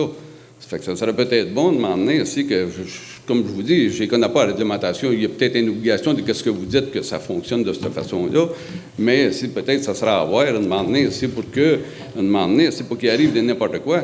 Parce que tout à l'heure, il y a l'autre, les sables techniques, là, qui décide de partir puis tout bûcher la façade, là, ça ne sera pas même plus drôle. Là. Puis s'il y a juste un petit tape sur les doigts, là. Ça marche pas, ça. En tout cas, merci quand même aussi de partir et d'avoir fait le tour quand même de ça. Ça sera bien le fun de demander ici, puis que ça soit remis, en fin de compte, remis ici, pour pas qu'on ait d'affaires à vivre ces situations-là. C'est comme la sablière. Ça veut dire que la sablière, dans 1 an, si on va être obligé de se faire le suivi. Il y a une clarification. Un avis de motion est un pouvoir d'une municipalité d'énoncer son intention de changer un règlement. Et ça nous permet d'avoir un effet de gel. Une fois que le règlement est changé, il est permanent, le règlement. OK. Alors, l'avis de motion, dans le fond, ça bloque immédiatement, à partir de cette séance-là qu'on a fait de l'avis de motion. Il arrive demain avec une demande de permis, c'est refusé, parce que l'avis de motion vient dire que ça va être refusé. Par contre, on a 6 mois pour adopter le règlement. Si en fait, c'est un peu plus complexe que ça. On a comme 2 mois pour adopter un premier projet, après ça peut... Mais, en gros, on peut étirer notre avis de motion jusqu'à 6 mois. Et si on ne fait rien dans les 6 mois, il va pouvoir avoir son permis parce que c'est autorisé dans la zone A3, mais pas dans la zone F1 en passant. Et si on adopte le règlement n'aura pas de loi et lui, il est permanent. Il n'y a pas de 1 an ou de 6 mois. OK, c'est bien. Mais, mettons, est-ce que ça tient pour la F1 aussi? La F1, c'est déjà interdit des sorties avec. C'est ça. Ça veut dire que ça reste. Il n'y a pas de changement là-dedans. Non. Okay. La seule chose qui change, c'est que maintenant, la F1 a une restriction sur la quantité de coupes que tu peux faire. OK. Ce qui n'était pas là avant. Ça marche. OK, c'est très bien. En tout cas, je me suis bien gros quand même. Puis ça serait le fun, pour pas qu'on ait d'affaires à partir et à suivre ça mensuellement, vous comprenez? Fait que merci bien. C'est compris? Bonsoir. Bonsoir. J'avais un commentaire concernant le chemin de la Côte à Munich. J'habite là, moi-même. On parle souvent de coûts, ça coûte cher, l'asphalte, tout ça, mais je ne sais pas si à un moment donné, on va prendre en considération le volet humain. Il est arrivé un drame l'année passée sur la rue, quelque chose qui aurait pu être encore pire, puis on fait juste parler de coûts, puis on ne parle pas de notre sécurité à nous. Dans le cas où j'aurais besoin d'une ambulance d'urgence chez nous, puis qu'elle se trompe, qu'elle se ramasse l'autre bord, on fait quoi? On décède parce que ça coûtait trop cher faire la rue, puis ça s'est arrêté là. Est-ce qu'on va réellement penser à notre sécurité?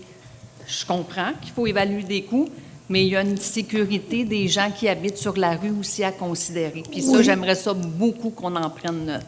La sécurité était la raison première de vouloir changer le nom de la partie qui était accessible par l'ancien chemin du lac Sainte-Rose. Mais est-ce que vous pouvez m'assurer à 100 % que changer le nom d'une rue ne fera pas tromper les ambulances et arriver du mauvais côté, qu'un pompier qui arrive d'une autre ville n'arrivera pas non plus de l'autre côté? Qui dit, moi, qu'en changeant le nom de la rue, si vous faites sur Google Maps, puis vous mettez mon adresse, elle m'amène l'autre bord.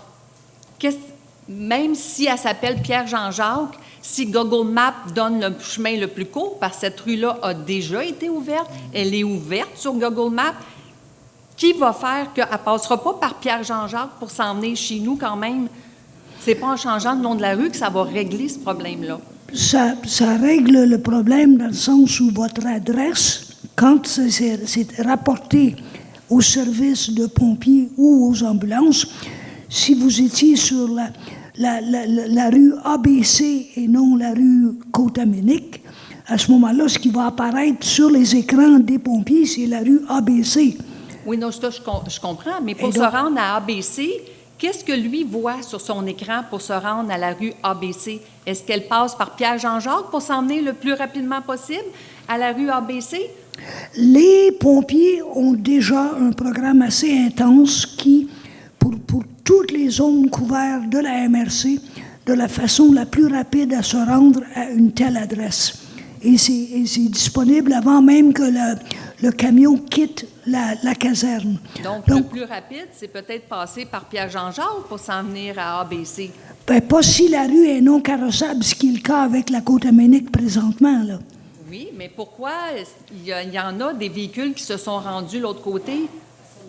Il y a eu 2 véhicules qui se sont trompés, ça on l'admet, mais le service de pompiers se sont rendus... Il y a eu une ambulance aussi, je m'excuse, il y a eu une ambulance qui s'est trompée de côté. Parce qu'on parle du même moment, là, le feu qui avait été... Non, une autre fois. La deuxième fois. OK? Ça arrive pas une fois par aux 10 ans, là. C'est quelque chose... régulier, là. Non, mais vous comprendrez qu'avant de savoir combien ça va coûter pour le finir, ce 600 mètres-là de la Côte-Ménique, je ne veux pas m'engager à dire on va le faire. Je comprends. Mais moi, tout ce qu'on entend, c'est tout le temps comment ça coûte cher. Vous l'avez dit, ça va être très onéreux. Oui. OK. Mais encore, est-ce que une décision est prise juste en fonction de ce qui coûte ou en fonction de ce que ça peut avoir comme impact sur Non, vos je pense citoyens? que je peux parler au niveau de tout le caucus. On tente de prendre tout en considération. Par contre, il inclut le coût de faire les travaux parce qu'on est conscient qu'on est en train de dépenser les taxes de tout le monde, là. Ah, bien, Puis moi, donc- j'en paye des taxes. Vous en payez des taxes. Tout le monde va pouvoir passer par là pareil, là. Il n'y a pas juste nous autres. Oui, oui, non, mais On fait partie de la municipalité, nous autres. c'est très compris, et puis on vous apprécie beaucoup, mais de là à m'engager ce soir à dire Non, que c'est pas ça que j'ai on va demandé. faire la pas côte ça que j'ai Aménique, pas sûr. Ma femme avait dit, là, ce qu'on veut savoir, là, c'est qu'on aimerait ça avoir une idée. Parce que là, vous dites, vous avez mis ça dans les mains des ingénieurs, là. Oui, Mais c'est quand est-ce que les ingénieurs vont s'asseoir et vont vous le donner, le rapport Pauline? ils ont déjà visité les lieux. Je devrais recevoir la réponse d'ici 2 semaines, donc alors la prochaine séance, on devrait avoir les informations de qu'est-ce que ça coûterait pour compléter la côte Aménique. Parce que vous voyez encore, quand on a manqué d'électricité, là, Hydro-Québec sont venus, ils ont descendu à la côte, ils sont arrivés en bas, ça ne bouchait pas, ils ont viré de bord. Merci, bonjour. J'ai demandé, mais du gars, moi, je suis pas capable d'aller là, je m'en retourne. Ils ont des installations dans cette zone-là non praticable maintenant parce qu'elle a déjà été praticable. Fait qu'on fait quoi avec Hydro-Québec qui veut venir réparer? En été, c'est moins pire, là, je l'avoue. Mais en hiver, on fait quoi? On a tenté de dépister avec Hydro-Québec s'il y avait eu une recommandation ou une plainte quelconque, et on n'a absolument rien trouvé. Ça, on va chercher plus loin parce que là, 2 ans, on a manqué de l'électricité excessivement longtemps, justement, parce qu'il y avait eu un bris là, puis qu'Hydro-Québec n'était pas capable de se rendre. En plein hiver, les bancs de neige sont immenses, et d'un côté et de l'autre, pour se rendre dans cette partie non praticable-là. Oui. Puis, dernier commentaire, Oui. moi, j'ai écouté la dernière séance sur Internet, là, après coup, puis j'ai été très inquiétée de vous entendre dire que vous aviez eu de la part de quelqu'un, mais on ne sait qui, que tous les gens de la côte à Munich, de l'autre côté, avaient été rencontrés, ils étaient d'accord avec ce changement de rue-là. C'est l'information qui m'avait été donnée. Mais je trouve ça inquiétant, alors qu'il semble bien que les citoyens n'étaient pas tous d'accord. Fait que de là, le sérieux, à quel point on prend ça au sérieux, sur qui a dit ça, selon quel fondement, et il n'y a pas de signature, il n'y a rien, comme si ça avait été fait sur Non, le point d'une... c'est compris, et puis ça ne se reproduira pas, ça c'est sûr. C'est très inquiétant de prendre des Je décisions comprends. en fonction de... J'étais très déçu moi-même d'avoir été mis dans une position à avoir eu de l'information qui était de fait non valide. Et j'ai été très frustré de cette situation-là et je ne pouvais pas la nier. Le résident était là dans la salle et puis il a dit « Moi, j'habite du côté où vous parlez, puis on n'est jamais venu me voir. » Donc, je peux pas nier le fait qu'il est fort probable que ce n'est pas tous les citoyens qui avaient été consultés. Ce n'est pas l'information qui m'avait été donnée. Donc, les prochaines fois, on va prendre des signatures, on va avoir des documents, alors que moi, je veux voir, en tant que citoyenne, que c'est vrai que les gens ont tous signé pour, je vais être capable de le voir, parce que là, des décisions sur des choses dites entre personnes, ça reste que moi, si je veux voir vraiment pourquoi ça a été décidé comme ça, je ne le verrai jamais s'il n'y a pas de document nulle part. C'est très bien compris, madame. Claude Tremblay. Moi, je voudrais rajouter pour la côte à Munich, Sylvie Harvey. J'habite là depuis une vingtaine d'années. On a un très grand terrain et notre but était d'en céder une portion à nos 2 enfants. Mais je vous dirais qu'avec la côte comme elle est là aujourd'hui, ils n'ont même pas le goût de venir s'établir là. Ça n'a vraiment pas de sens. Ils ont dit ça n'a pas d'allure. On ne pourra jamais avoir une famille, puis élever une famille, puis qu'ils viennent chercher les enfants. Je le sais, quand je suis arrivée ici, les autobus ne voulaient même pas venir chez nous. Mon fils était obligé de marcher du bas de la côte, aller jusque chez nous, parce que ça ne passait pas de l'autre côté. Il marchait matin et soir 800 mètres. Il ne voulait rien savoir, il ne voulait même pas venir le chercher ni le reconduire. Alors, je me demande qu'est-ce que je vais faire si jamais mes enfants veulent avoir une portion. Est-ce que le chemin va être débouché? J'aimerais bien ça, que ça soit débouché pour qu'on puisse léguer quelque chose à nos enfants. Puis en face de chez nous, il y a un grand terrain. Il n'est pas dit qu'un jour, ça se vendra pas puis qu'il n'y aura pas des gens qui vont vouloir s'installer là. La montagne est appelée à être développée. Fait que j'aimerais ça que vous en preniez en considération pour qu'on puisse avoir un chemin qui soit adapté puis qu'on soit capable de l'utiliser. Ce sera sûrement tenu en considération lorsqu'on aura l'estimé du coût et lorsqu'on délibérera au caucus qu'est-ce qu'on fait avec l'information pour savoir si on complète la Côte-Aminique ou non. Mais en même temps, les coûts, la sécurité des gens, ça a un coût, ça aussi. Puis pour avoir eu besoin à un moment donné d'une ambulance, que ça a pris plus qu'une heure avant qu'elle arrive chez nous, c'est pas le fun. Je vous le dis, si un jour on a un accident, il arrive quelque chose, là, je pense qu'on va monter nous autres même à l'hôpital parce que l'ambulance, on oublie ça. On a le temps de mourir 3 fois avant qu'il arrive. Je vous remercie. Pour les coûts, là, vous avez dit l'autre jour qu'il fallait que ça soit en asphalte parce que tant de degrés. Oui. OK. On ne demande pas l'asphalte immédiatement, nous autres. Y a-t-il moyen que si jamais les coûts, comme vous dites, c'est trop haut, de faire la côte quand même, en gravelle, et faire l'asphalte plus tard? Ça devient, M. Tremblay, une question légale, dans le sens que quand la municipalité ouvre un chemin, elle a la responsabilité de s'assurer que tous les services de sécurité, les ambulances, les pompiers, les camions de vidange soient en mesure d'emprunter le chemin en question. On a une réglementation qui dit que lorsque le déclin dépasse 10 %, on est obligé d'être asphalté. Et la raison est très simple, c'est qu'une côte à cette pente-là, à tous les printemps, elle se fait miner si elle n'est pas asphaltée. Et puis, donc, c'est pour cette raison-là que la municipalité a adopté une réglementation au niveau des chemins. Et il faudrait aller à l'encontre de notre propre réglementation pour le faire. Et ça, je ne le ferai pas sans l'avis juridique. C'est ça que je vous dis. Je ne vous dis pas de le faire sans demander à personne. Simplement que ça pourrait se faire. Dire, regarde, on n'a pas les moyens présentement de le faire tel quel, mais pour la sécurité des gens, etc., on va commencer par ça, puis on va le faire un petit peu plus tard. Parce que êtes-vous venu dans la Côte-Aminique dernièrement? Oui. D'abord, il y a bien des places, ça devrait être asphalté, puis elle ne l'est pas. Parce que l'asphalte qu'il y a là, c'est de l'asphalte recyclé, puis le grader, à 3 fois qu'il passe, il l'arrache. Fait que, règlement, là, je ne sais pas si vous comprenez ce que je veux dire, là. Il y a plus de gravelle dans ma côte que d'asphalte. La côte, elle monte. Je sais, j'y suis allé à quelques reprises.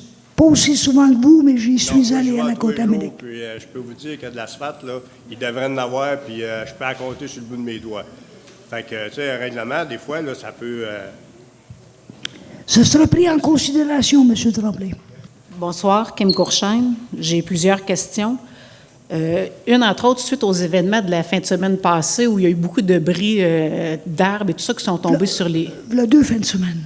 Bon, il y a 2 fins de semaine, tout le monde s'en souvient. Là, les arbres ont tombé sur les fils électriques, on était en panne de courant cette fin de semaine-là. Il y a beaucoup de propriétaires qui sont négligents avec les arbres qui sont morts ou qui sont trop près des lignes électriques. Entre autres, au lac Mandeville, ça fait au moins 2 fois que c'est les mêmes, là. Ça serait peut-être bon qu'on se penche sur une réglementation à cet effet-là, parce que eux ne coupent pas les arbres, ça tombe sur les fils et c'est tous les citoyens qui sont pris avec la panne. Ça, c'est une des choses. Deuxième des choses, on envoie nos employés municipaux faire l'émondage parce qu'eux autres étaient trop gratteux, trop lâches, trop ce que vous voudrez pour la faire, leur émondage, pour éviter que ça tombe dessus. Non seulement les chemins sont entravés, on perd du courant, mais tous les contribuables payent parce qu'eux autres ne les font pas émonder les arbres qui sont brisés.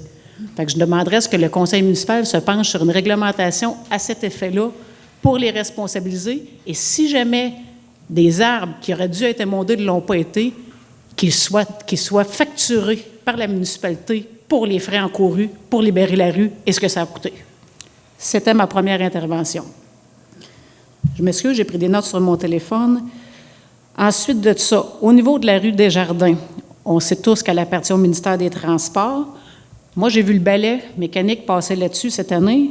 J'ai vu les employés municipaux plusieurs jours, des employés municipaux, des véhicules, de l'asphalte.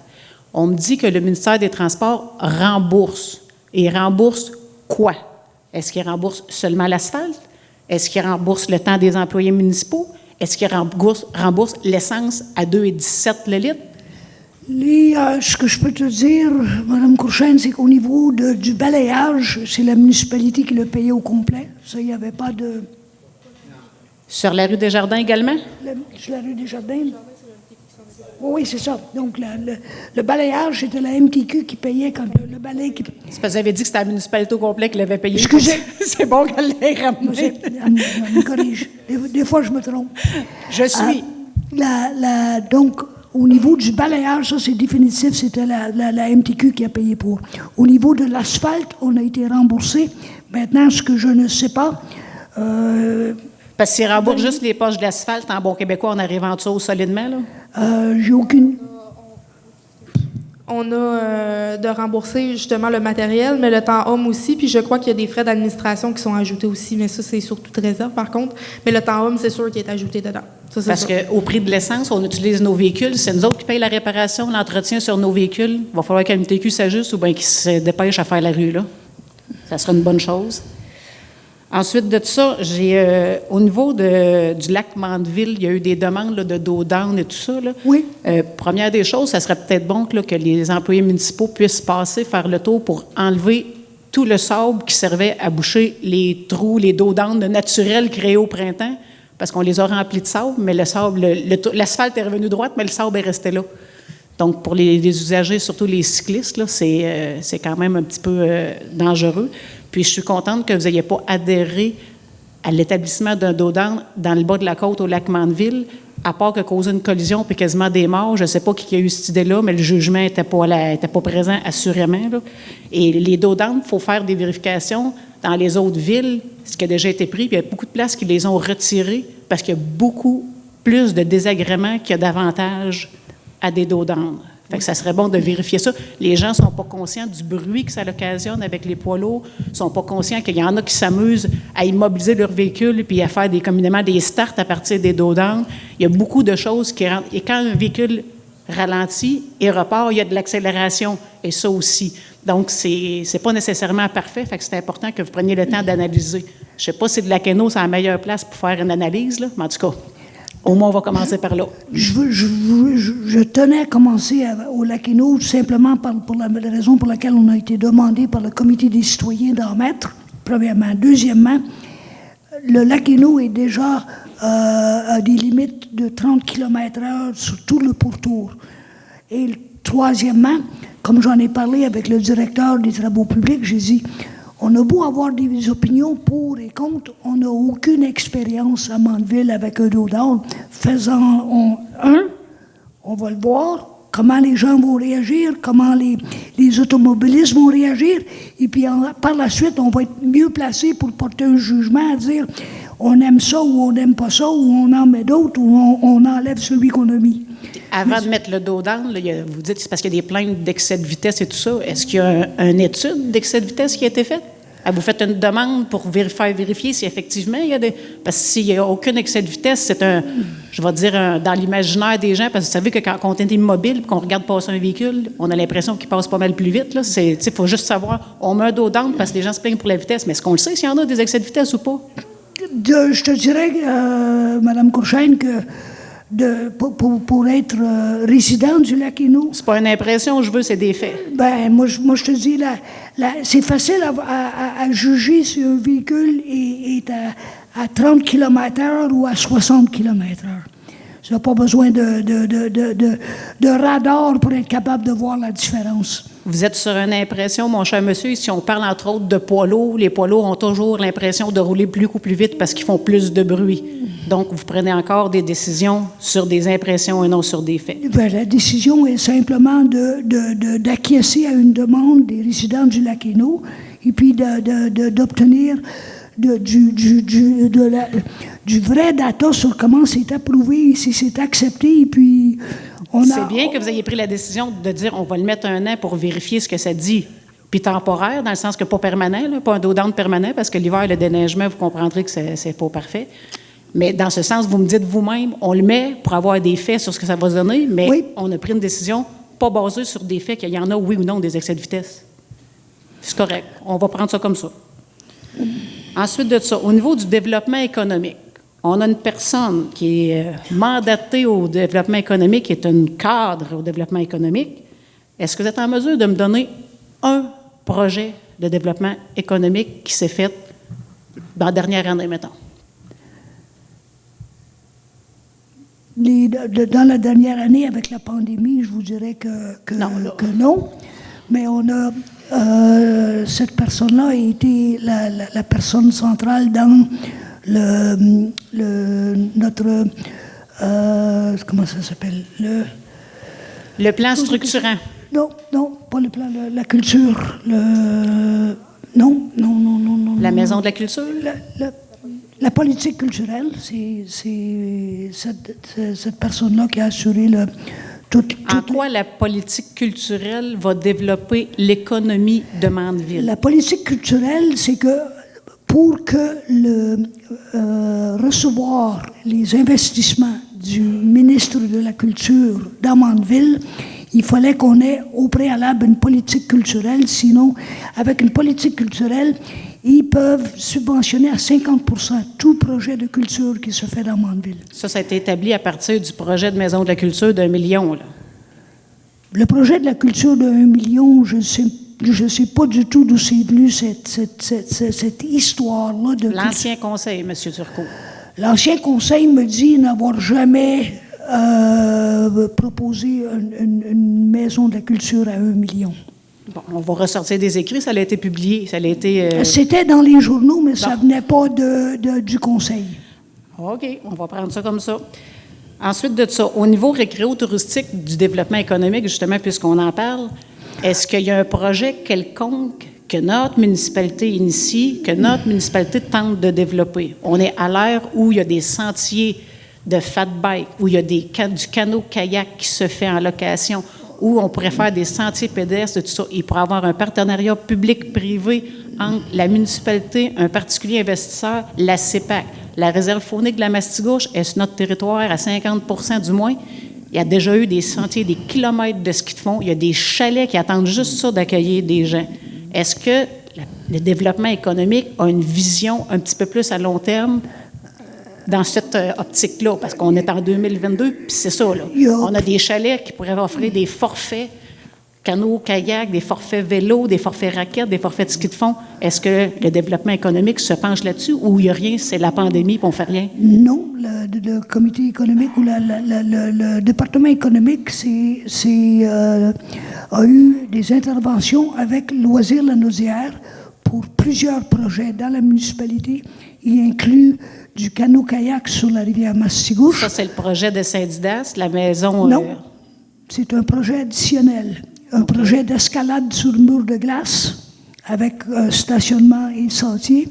Le projet d'escalade au lac Sainte-Rose dans la descente entre le lac Sainte-Rose et le lac Hainaut. En plus, le projet des vélos à assistance électrique qui est fait de pair avec le... C'est ça, c'est pas un projet développé par Mandeville, ça non plus. Non, mais on y participe quand même. C'est parce qu'on paye quelqu'un. Je veux savoir que cette personne-là, elle initie-tu quelque chose ou on fait juste suivre le train?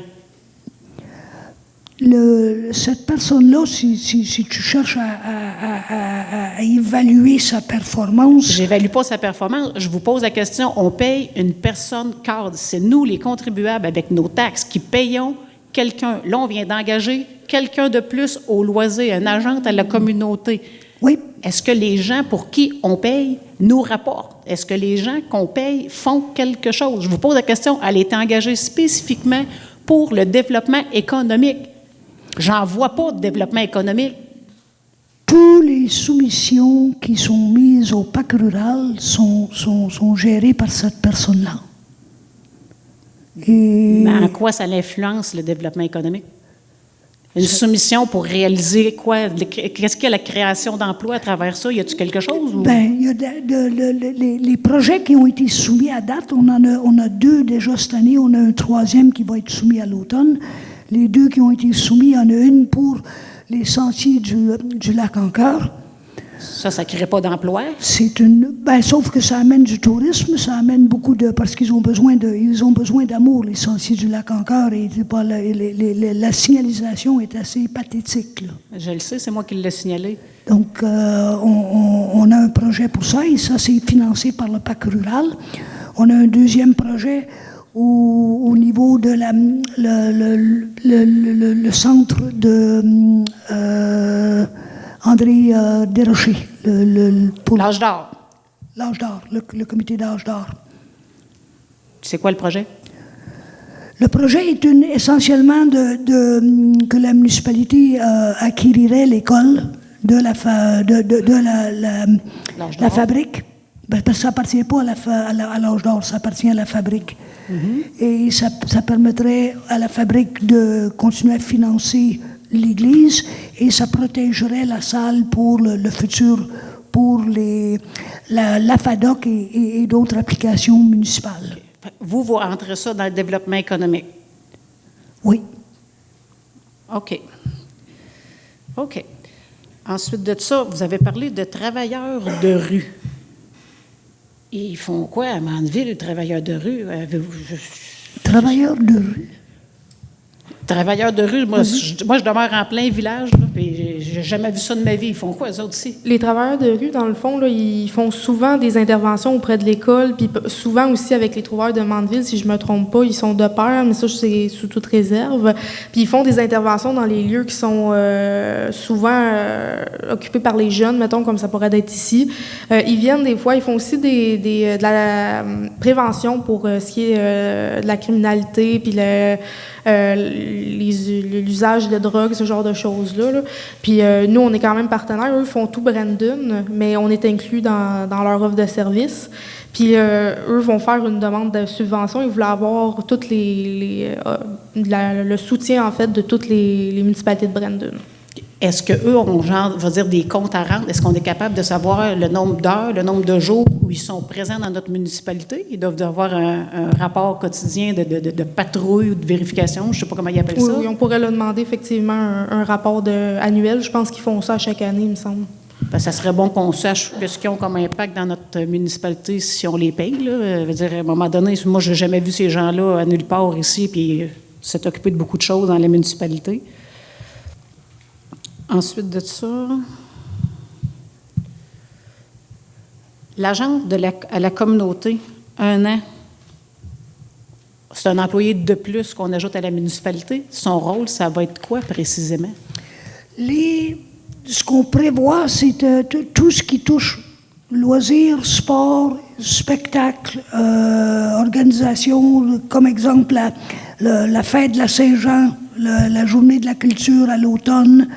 Toutes ces activités-là qui impliquent que ce soit les enfants dans les sports, les loisirs ou toute activité de regroupement social serait de la responsabilité de cette personne-là. C'est 1 an parce qu'on va voir la nécessité puis comment Exactement. Ça fonctionne, tout ça. Et puis on n'a pas non plus, on ne s'est pas arrêté à décider si c'est un poste à temps plein ou un poste à temps partiel.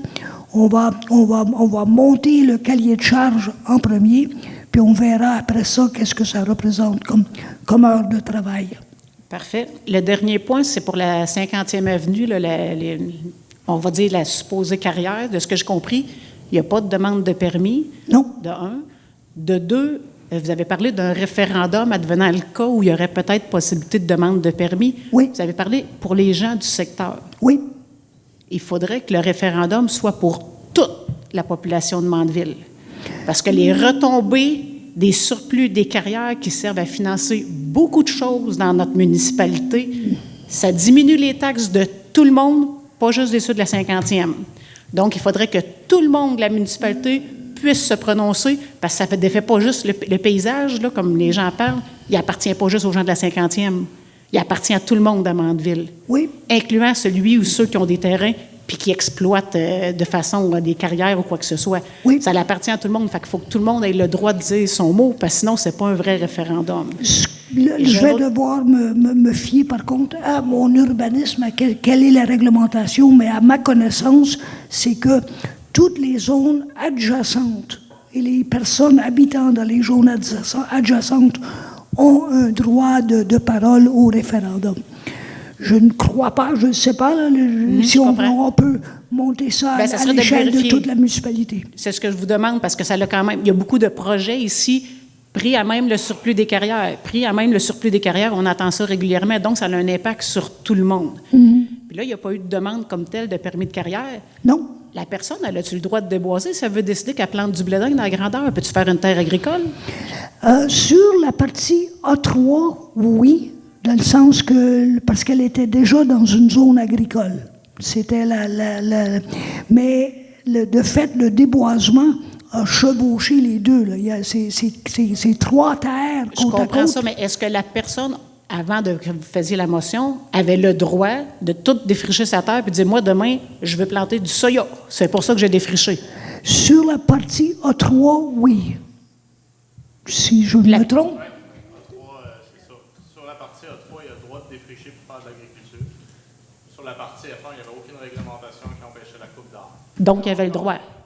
Encore là, pour faire de la culture, je pense que oui, je pense qu'il aurait pu aussi pour la F1, mais là, il ne pourrait plus. Pour la F1, C'est ça, non, mais ce que je veux dire, c'est que la personne, au moment où elle l'a fait, on lui donne des intentions de carrière, alors qu'on ne sait pas pantoute ce qu'elle va faire avec son terrain. Elle a juste déboisé son terrain. OK. C'était juste pour éclaircir, là, parce qu'il y avait beaucoup d'imbroglio. Je voulais savoir s'il y avait eu... Il n'y en a pas de demande de carrière. Là, c'est parce que la personne a fait une coupe à blanc, puis ça l'inquiète le voisinage. Oui. On en est là. OK, parfait. C'était mon intervention. Je voulais savoir c'était quoi les détails. Mais le référendum, je pense que ça a un impact sur plus de gens que la 50e. Merci. Isabelle Maggio, 50e Avenue. Juste pour répondre à ce que tu disais, tu n'étais pas là à la dernière séance, mais le monsieur qui a fait son déboisement, il est carrière sablière en passant. C'est ça. Mais nous autres, on en a déjà 3 sur une rue cul-de-sac. On est obligé d'en avoir une 4e, puis que nos enfants risquent encore plus. Oui, il y a 3 sablières. Tu peux aller chercher du sort d'un 3 carrières? Ben oui. Il y a Généreux, il y a Bourgeois, puis il y a Martial. Il n'y a pas de balance, mais il peut vendre pareil. Fait que oui, il descend avec des poids lourds, il y a des enfants, il y a un autobus scolaire, c'est une petite rue, une voie, mais il y a 2 chars qui peuvent passer, mais pas quand il y a des trucks. L'autobus, ça claque, là. Fait que... Le référendum, ça va s'appliquer à tout le monde, ça serait l'idéal. Parce que ça n'a pas des impacts juste. Oui. OK? Non. Et moi, j'ai aucune justification. OK. Ben moi non plus, sauf que je fais juste te dire que, tu sais, là, rendu Oui. là, à un moment donné, là, je veux bien, mais si ça serait dans ta cour, tu l'aimerais peut-être pas. Fait que, hein? Raymond Lapierre, moi, il y a quelque chose qui m'intéresse, c'est combien est-ce que la municipalité reçoit de redevance des carrières? Ça semble être un montant important. 61 cents de tonne. Combien de tonnes? On va devoir vérifier, on n'a pas la réponse, mais c'est définitivement 61 cents la tonne. Si je ne me trompe, les camions de 45 pieds, Tracy, tu peux peut-être m'aider, c'est combien de tonnes là-dedans? Combien? 38 tonnes par camion, fois 60 sous. Fait que ça... Mais ça représente combien dans le budget de la municipalité, annuellement? Annuellement, on va devoir faire une vérification. OK. Mais on va apporter l'information à la prochaine séance. Parfait, merci. Yvon Cormier. Je voudrais juste savoir de quelle façon ça va fonctionner. C'est juste savoir là, pour la côte à Munich. Là, vous m'avez dit que vous allez avoir un rapport d'ingénieur dans 2 semaines. Oui. La prochaine séance, c'est dans un mois, je pense. Quelque chose La prochaine séance est dans un mois. Bon. Dans 3 semaines. Entre les deux, est-ce qu'il y a une décision qui va être prise ou on va arriver à l'autre conseil puis il va y avoir une décision qui va avoir été prise sans consulter les citoyens? Écoutez, de quelle façon ça va fonctionner? je vais en discuter avec le caucus lors du prochain caucus en assumant qu'on a la réponse de combien ça coûte pour justement compléter le chemin. Okay. Et en même temps, je vais vérifier du côté légal si on a le droit d'en faire une partie du travail, comme le suggérait M. Tremblay tantôt, et de ne pas mettre l'asphalte cette année, mais simplement de l'ouvrir et de mettre l'asphalte à une date ultérieure. Ça, je ne le ferai pas sans l'avis légal. Mais je suis prêt à m'engager à avoir cette réponse-là et le partager avec le caucus. Et puis, on va en discuter. Et puis, ils ont tous entendu les mêmes revendications que moi ce soir. Donc, ils sont à l'affût des mêmes inquiétudes et des mêmes informations que vous avez tous apportées. Donc, ça va être une décision à 7. Est-ce que les citoyens vont être consultés là-dessus? Ou la décision va être prise, puis on va arriver, puis ça va être décidé? De quelle façon je vous avoue, il va falloir que j'en parle avec le caucus pour voir qu'est-ce qu'on fait avec ça là, au niveau de la décision finale. Je me surprendrais qu'on veuille en venir à une décision finale pour simplement l'annoncer à la prochaine séance du Conseil. Ça serait plate. Qu'on arrive et que ça soit tout fait, tout décidé, ce serait le fun que les citoyens puissent s'exprimer. Ben oui. Oui. J'ai pas de réticence là-dessus. OK, c'est parfait. C'est juste savoir de quelle façon ça... C'est bon. Est-ce qu'il y a d'autres questions?